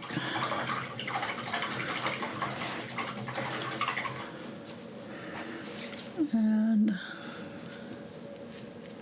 don't love the green. I'm not loving the leaves right now. This is kind of where I would stop and kind of look at it for a little bit, but I'm going to keep on going because we're going to run out of time. But we're not running out of time, but you know what I mean. We're trying to keep it to 2 hours or less on Tuesdays. It's a work night, school night. Kids are going back to school. Hope you guys are doing well with that. Fun times. I may or may not have cried when my Spencer went back to college. I hate it. It's like being a mom is great, but if you do your job right, they leave, you know? It's like not the best part of the job. I'm empty nesting hard right now. Our youngest He's a junior at college, and realizing that this may have been our last summer to get to really hang with him much. Maybe one more summer. I need to not think those things because then they make me sad, and then I start, Which is great because getting depressed. even when he's here, I mean, how much do we see him in the day? It doesn't matter. It's just knowing he's here. It's the principle of the thing. Oh, I see. Okay. It's the knowing I can go, hey, Spencer, and he'll be in the other room. You want to go get lunch? Exactly. Hey, you want to go get groceries for me? And he'll be like, So now I understand this, quote, empty nest thing. exactly. Gotcha. All right. Got one less person to take out the trash, or Now I got to comb my hair. Great. you gotta what? Now I got to comb my hair. I got to go pick up my own groceries. Exactly. Sucks to be me. No, I'm joking.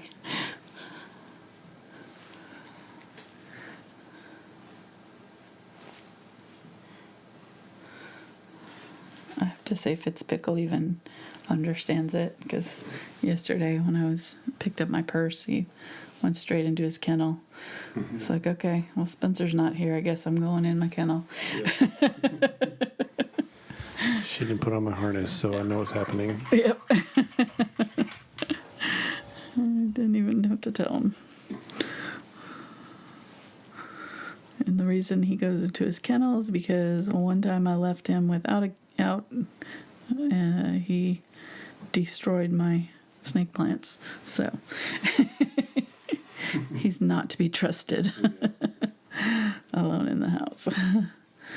All right, getting some burnt sienna here. I added a little bit of yellow and my green to get some green. I'm going to do the centers of these flowers with that. I'm just going to kind of do these darker neutral color here to start with. And then we'll do a brighter yellow on top. But it'll help to have this kind of darker neutral in there. As the base, it's looking all right. The nest and the bird look more realistic than the leaves and things, so I don't like how I did the leaves because I kind of didn't match up the realism to, they're not doing it for me, but we'll see. All right, a little bit of white, a little bit of yellow.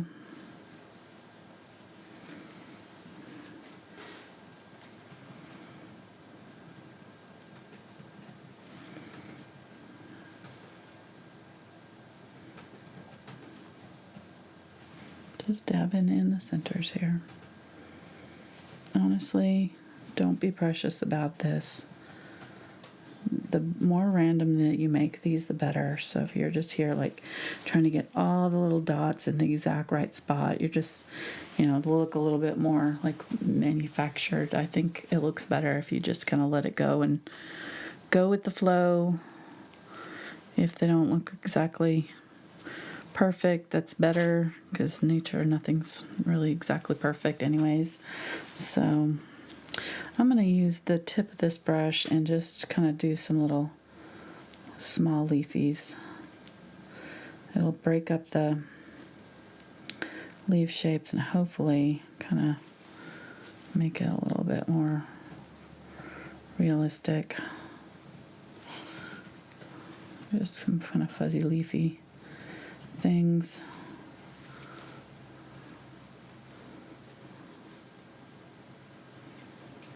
Just using the tip of the brush.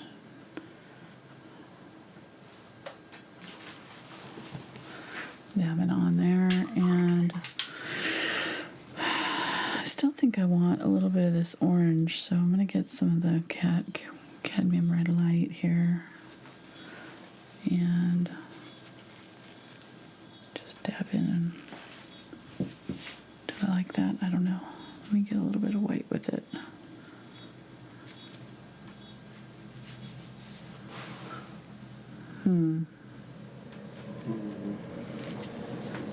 not sure I like that.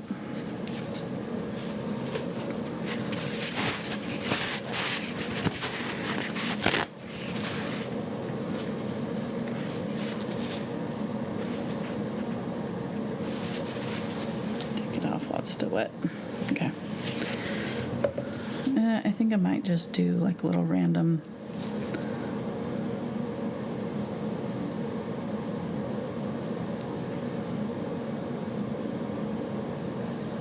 like that. So you're not going to really notice it because it's, you know, close to the color of the sticks, but it's got that orange in it, and it'll subconsciously make this a little bit more unified. Okay. I think I want like a big branch coming down here. I feel like it's just a little too perfectly tidy.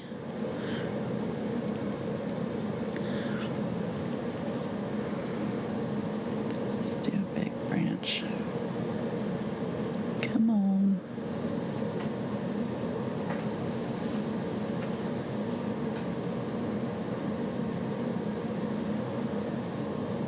Yeah, maybe. I don't know. Are you talking to me or yourself? I don't know. Me, kind of. Okay, yeah, because you know me. I don't know. I'm kind of just trying to figure out if I like this or not. I think I'm gonna go out here with some too. These ones I gotta go darker because they're burnt umber, or the lighter color won't show up against this background. But yeah, this is good. Add a little bit of the burnt umber there, especially like where they're kind of going in.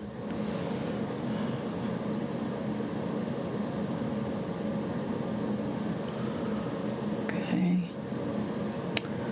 I think it's better.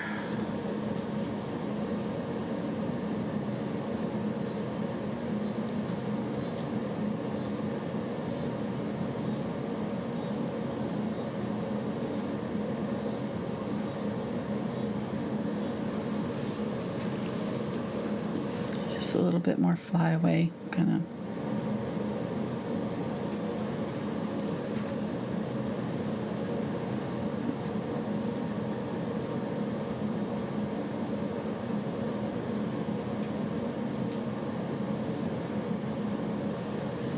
Okay, let me stop there and do some more purple flowers.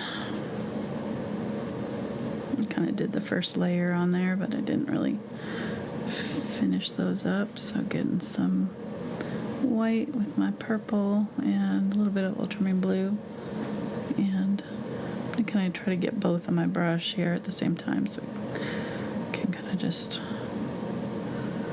create the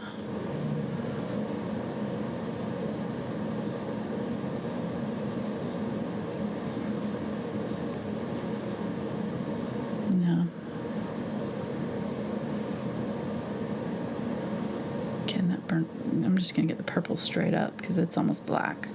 So that'll give me good depth here. I need to get a little bit more depth in my purple flowers here. So go on top of some of what's already there.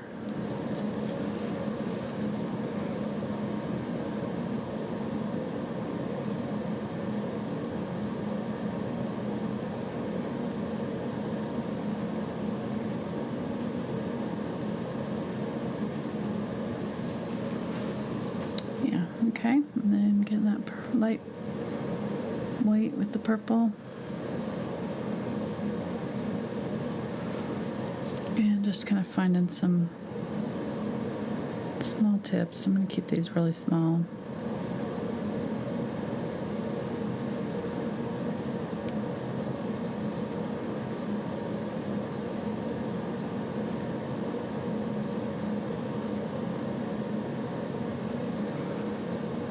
Nice.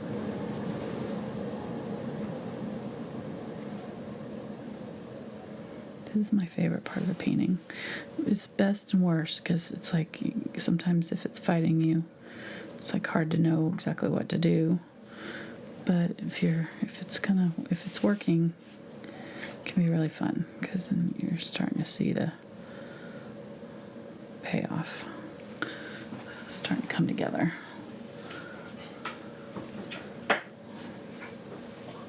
Gonna go bark at some neighbor dogs for a little while. Can you get the neighbor dog yet? Yeah. Can we go check it out? Okay. Good. Dogs are barking out there. Fitzy may needs to, yeah. Oh, yep. Called it.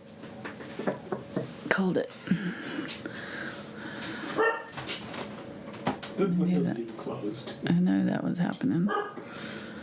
You could just tell by his body language and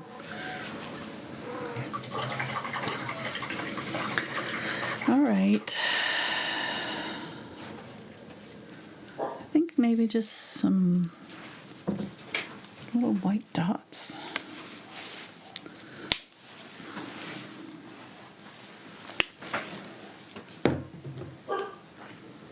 Maybe a little bit of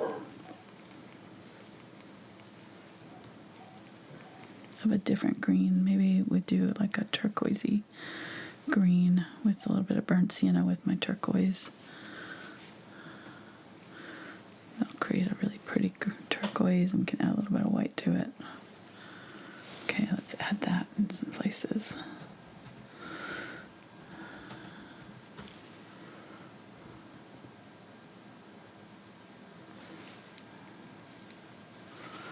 Just trying to think of like those little eucalyptus like seed pod type of little leafies that you can see.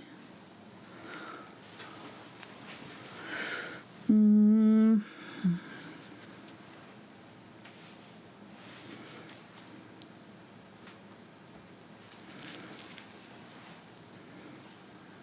don't know.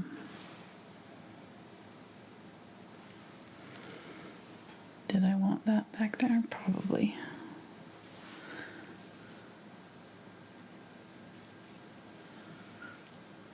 Yes. Yes, you do.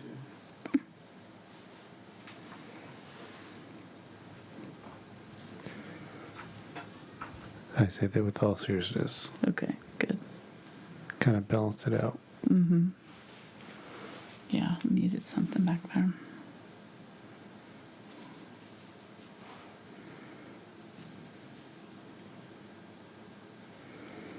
Just dabbing in some of these turquoisey leaves here and there.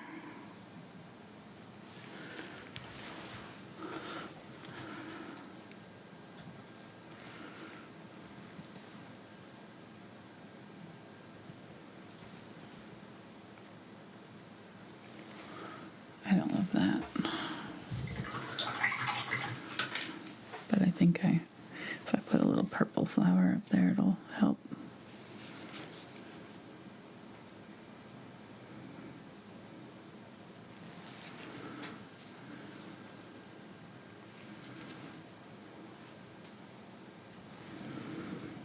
I don't know. I don't think I like any of that.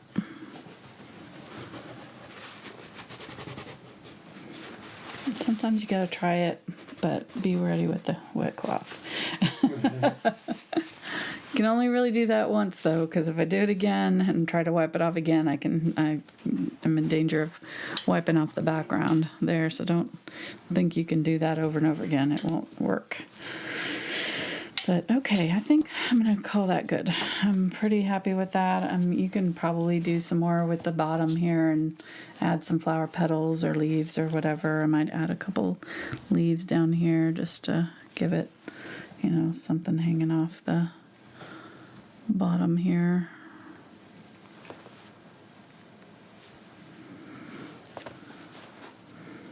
Who knows, some vines or something coming down, but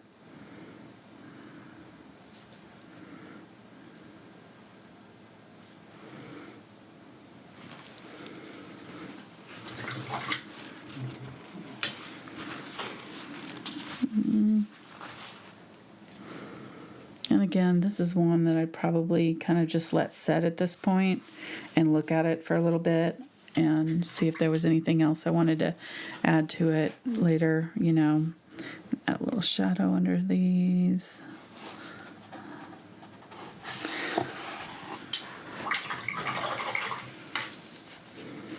Pretty happy with the flowers. I can always add more like highlighted blossoms if I need to, or shadowed, but I'm not going to right now because they're not gonna have any white handy. I might do a little bit more white, just a little bit.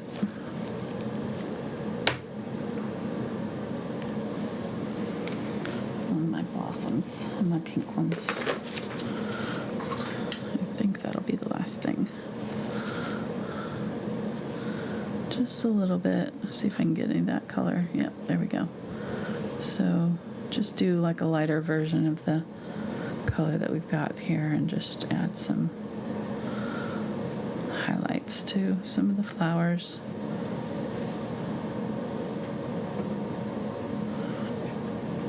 Think about where the light might be hitting them.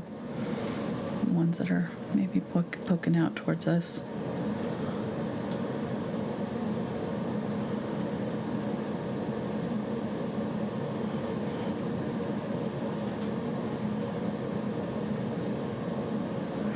I'm going to leave that one dark.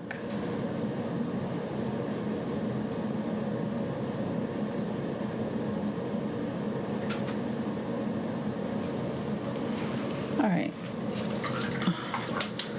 Does look a little in my face bright right now. So we can get a little bit of my darker. Well, I don't have any. Grab some of it. Quinacridone and Cadmium Red Light.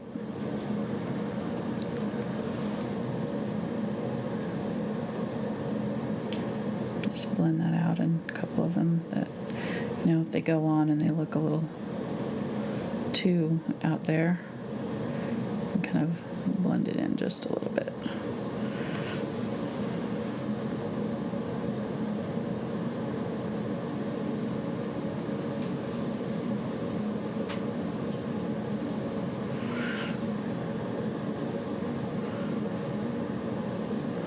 All right, there we go. I'm gonna call that good. 2 hours. That's a lot in 2 hours, I have to say. That would be a longer. I used to take 2 hours for a small nest painting, so just for the nest, and take a long time doing the eggs and redoing the eggs and stuff. So we're getting there. We're getting a little bit faster. Okay, so Don't feel like you're going to sit down and do this in 2 hours if you're new to painting. So know that going in, like, it's not realistic to think that that's going to happen, especially if you're like watching and pausing and painting along. If I was doing this in a classroom setting, I'd probably do it in 2 parts and have the students try to shoot for like 4 hours, maybe 5. So kind of know that going in, that this is more of a 5-hour project probably for a beginner. And where could they get those kind of longer videos? Huh? Where could they find longer videos like that? We do them on Patreon. Yeah. Like we planned that, huh? And I'll have the traceable for this up on Patreon after the show. I create it from the finished painting, so I don't do it ahead of time. I just paint it, and then I'll create the traceable for you, and you can trace it onto your canvas and have it ready to go. There's also bonus videos. We'll be doing one on Saturday. We're going to be doing a seascape with a pelican. Yeah. And my schedule is up on my social media, so it's pretty much everywhere. If you go down to the links, or even go to Patreon, it's pinned to the top of my Patreon page. For the current month schedule, we're working on this in our $10 level group. We worked on Animals of Asia a couple months ago, and we're doing a companion piece, which is Animals of South America right now. So we've got a lot of it done. We got a llama and a anteater and a bunch of butterflies and flowers to still add. But that's an ongoing project we work on Thursdays until we get it done. So we just kind of pick a project that's like challenging, and we work on that all month long. The bonus video is a one-time deal for $5 members, and that is this Saturday. It's a one-time longer video, usually 3 to 5 hours, something like that. I painted the rest of that painting with my glove on tonight. Oh well. I wasn't saying anything.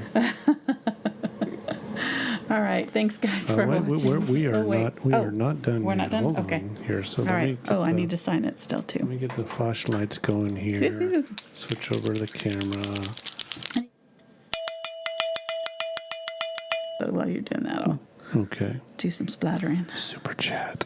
Super chat. All right. So Excellent. tonight we had 3 super chatters. The first one fell off our little graphics thing here, so we'll say thank you to Donna for her you, super Donna. chat. There was no message in that Oh, thank you, Donna. one there. The next super chat was from Vivian, and she had a character handing over a cup of coffee saying "for you." So thank you, Thank you, Vivian. Donna. Or thank you, This is Vivian. Vivian, Yeah, yep. Vivian. Mhm. Vivian and Donna. Thank you guys so much. And then I like. the next one was from Cindy, and Cindy says, Tuesdays, happy hour. Oh, that's great. So thank you to Cindy and to Donna and to Thank you, Vivian for your guys. support. We love it. Yeah, very And- sweet. And then we had a question that fell off also. Okay. And the question was, do you have a video where you're using acrylics, but you're making them look like watercolor? I do. It's an older video. It's got a woman walking in the rain with a dog, an umbrella. Ah, yes, yeah. And I'm not sure what it's called, but you probably rainy. I think it's rainy day landscape, something like that. You might try umbrella Angela Anderson and see what comes up. It might show up. I'm not sure where else you would find it unless you just search the 500 videos we've got. 500 and probably getting close to 600 now. I don't know Lots and lots. anymore. There's a lot.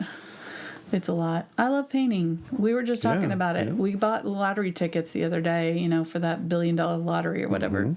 Congrats to the winner. Wasn't us. And Mark and I were talking about it, and he's like, would you still do your YouTube videos if you want it? And I was like, yeah, I would.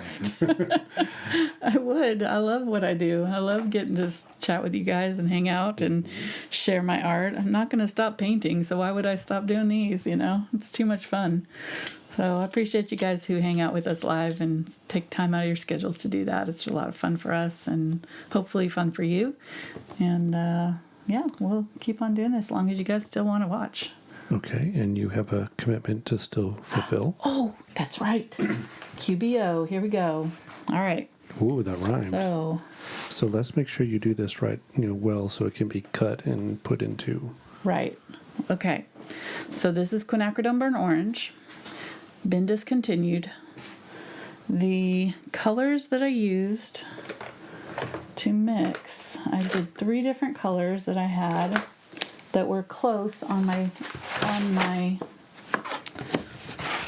color chart here. So this is Quinacridone Burnt Orange right here. You can see it has kind of a reddish tone. I know, I'm trying not to. A little bit of a reddish tone. And the burnt sienna and transparent red oxide are kind of the closest transparent colors. It's important that it's transparent because that's one of the best properties of Quinacridone Burnt Orange, is that it can be used as a glaze. It does really well mixing because it's transparent. Transparent colors generally do better as mixed colors than opaque colors, and just as a general rule, not always. But so I can't find the other one. I didn't know I was going to do this. Let me see if I have it here handy. And the third color, where is it? Did I save it? I thought I did. That one, and there we go, found it. Okay, transparent red iron oxide. So that plus Quinacridone Magenta created this color. So if you've got that and have magenta, you can get a color. I found this to be the lightest of the three. It starts out a little bit lighter and it didn't go very dark. So you can see how these really, really rich dark tones in here. I never did with any of these three get this dark, rich dark tone.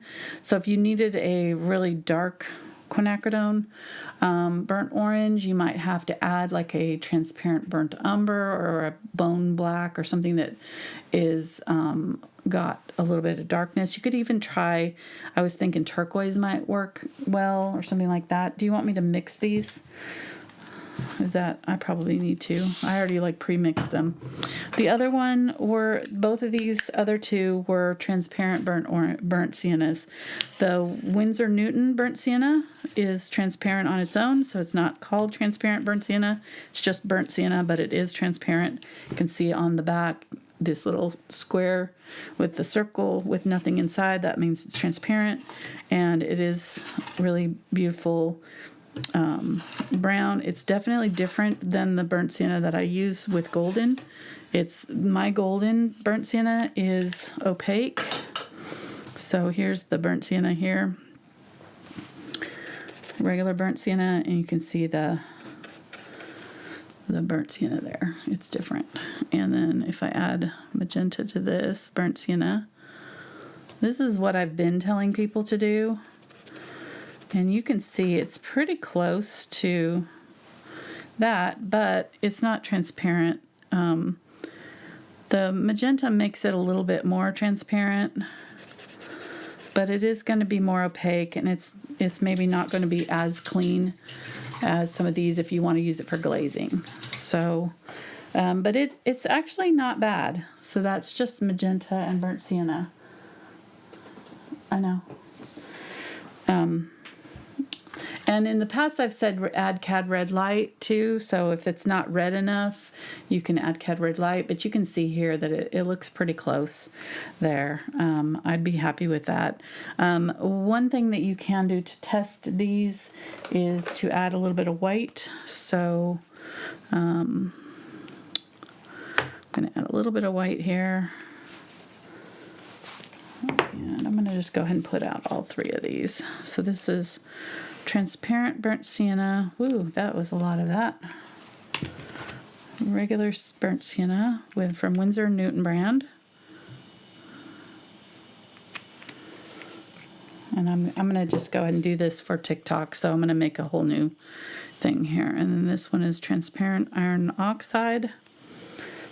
And then I'm going to do a regular burnt sienna here too.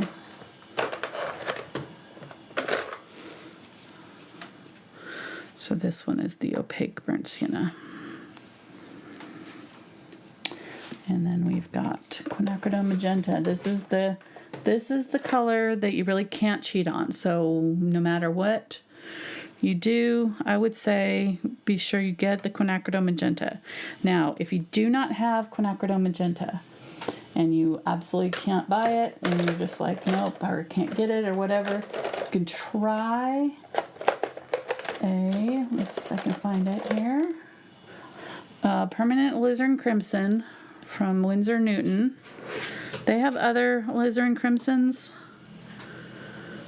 but this one's a little bit more rosy than other brands. So it's a little bit closer to Quinacridone Magenta.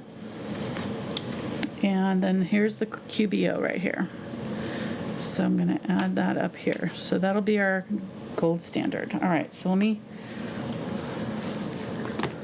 flip over here.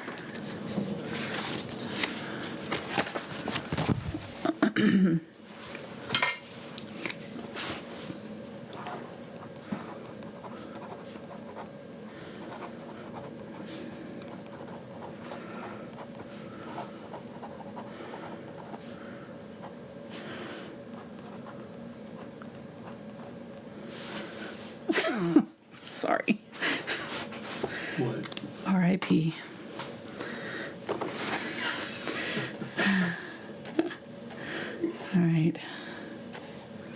So there's our tone. I'm going to get it nice and thick, and then I'm going to get it transparent here. And then I'm going to add some white.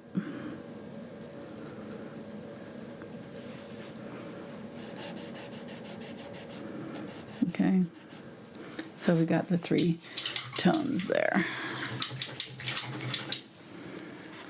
So this one is just regular burnt sienna and Quinacridone Magenta. Okay, and this is Golden Brand. Okay.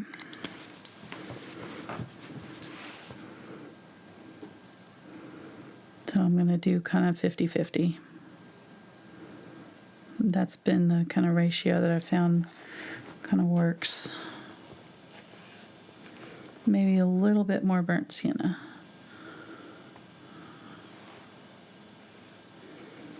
Okay, there we go. Loading it up pretty thick here so I can get the color thick. Add some water to it.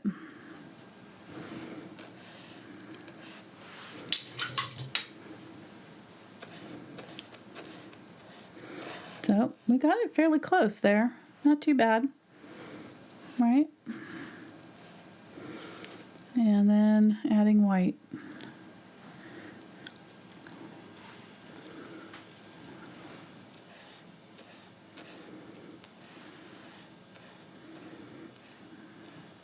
So you can see it's not quite as orange there, but it's close. Okay, then we've got, oh, and then I wanted to try the alizarin crimson too. So let's use the alizarin crimson here with this and see. And this may do better. Who knows? I don't know. I haven't tried it. So, but yeah, it's real close. See how close it is to that. A little bit transparent with water. It's real close. And then just some white. And depending on how much of the crimson and how much burnt sienna you use, you might get a little bit more of a orangey tone to it, but burnt sienna can only go so far with the orange, so that's why if you needed a little bit more orange, you could add like a cadmium red or something like that. Oops. Okay, so this one is the, ooh, I don't remember. Do you remember which one this one was? Was this the, I think this was the, yeah, this is the transparent burnt orange, I believe, or burnt sienna, transparent. I can't believe I forgot. Was anybody else paying attention? Yeah, let me see. I think it's this one. I can tell by the, nope, that's this one. Okay, so that one, this one's a transparent, the Liquitex transparent. Alizarin. Transparent burnt sienna. Regular burnt sienna. Winsor Newton. Okay. Oops. Oh, which I did the wrong thing. There. Oh, dang it.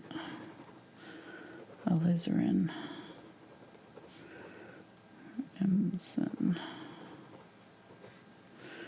Okay, so that one is burnt sienna, and that one is that one. Okay. I've already messed up this video so bad. Oh well. This was the Liquitex burnt sienna, the transparent burnt sienna. So it's got a little bit more of a reddish tone. And then just wipe most of it out and get some water.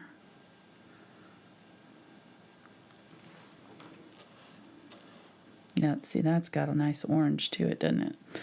And then get some of the white. So this may need a little bit more magenta in it.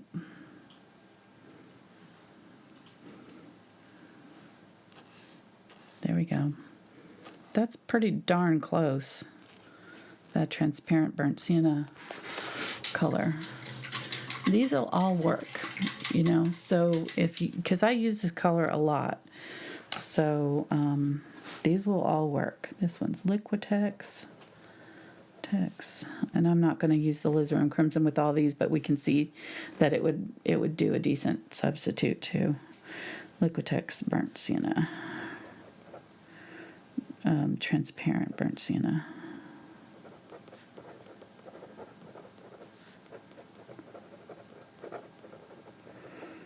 Plus Quinacridone Magenta.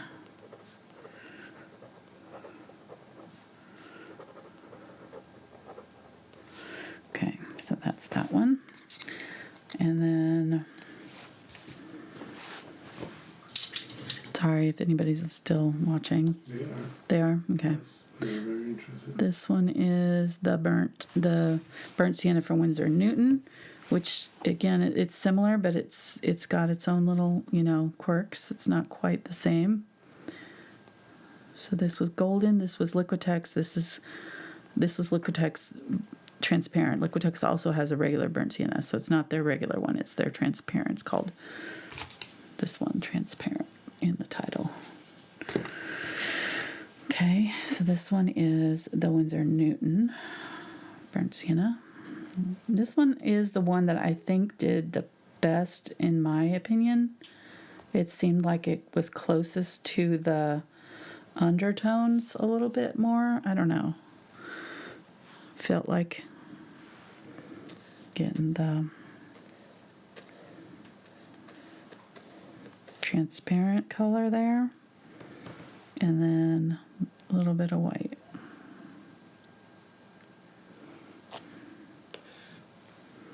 A little bit more white. So this got a little bit more of an orange tone, see, versus that Liquitex one.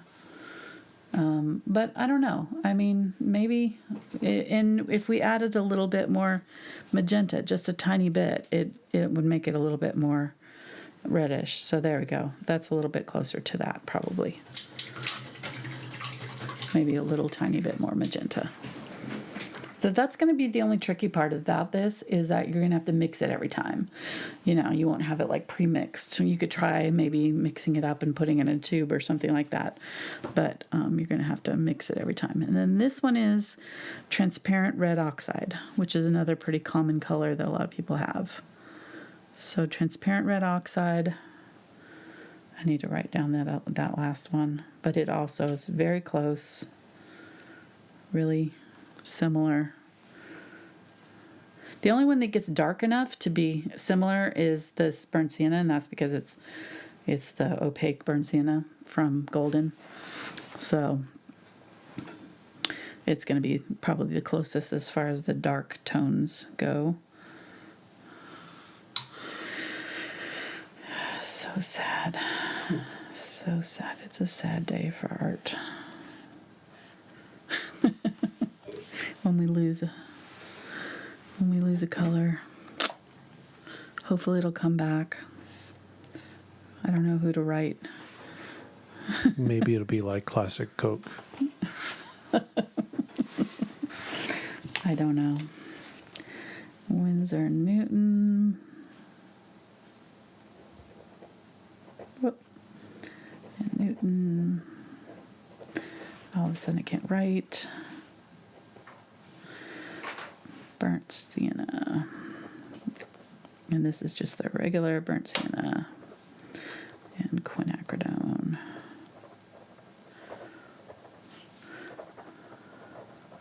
It's the only one of these three that is inherently transparent all the time. I don't think Golden has a transparent burnt sienna available.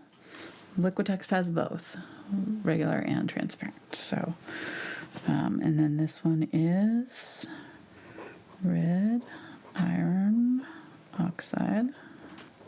Oops, transparent. Transparent red iron oxide plus quinacridone magenta.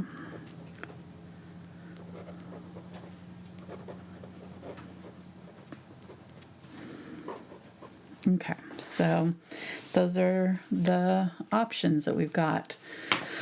And hopefully you can make one of these work once your quinacridone runs out. It's going to be sad. I'm going to add a little bit of the alizarin crimson here and just try it with this red iron oxide, since we already tried it with the burnt sienna up here. It's a little bit brighter, a little bit, definitely a little bit more orangey, I think.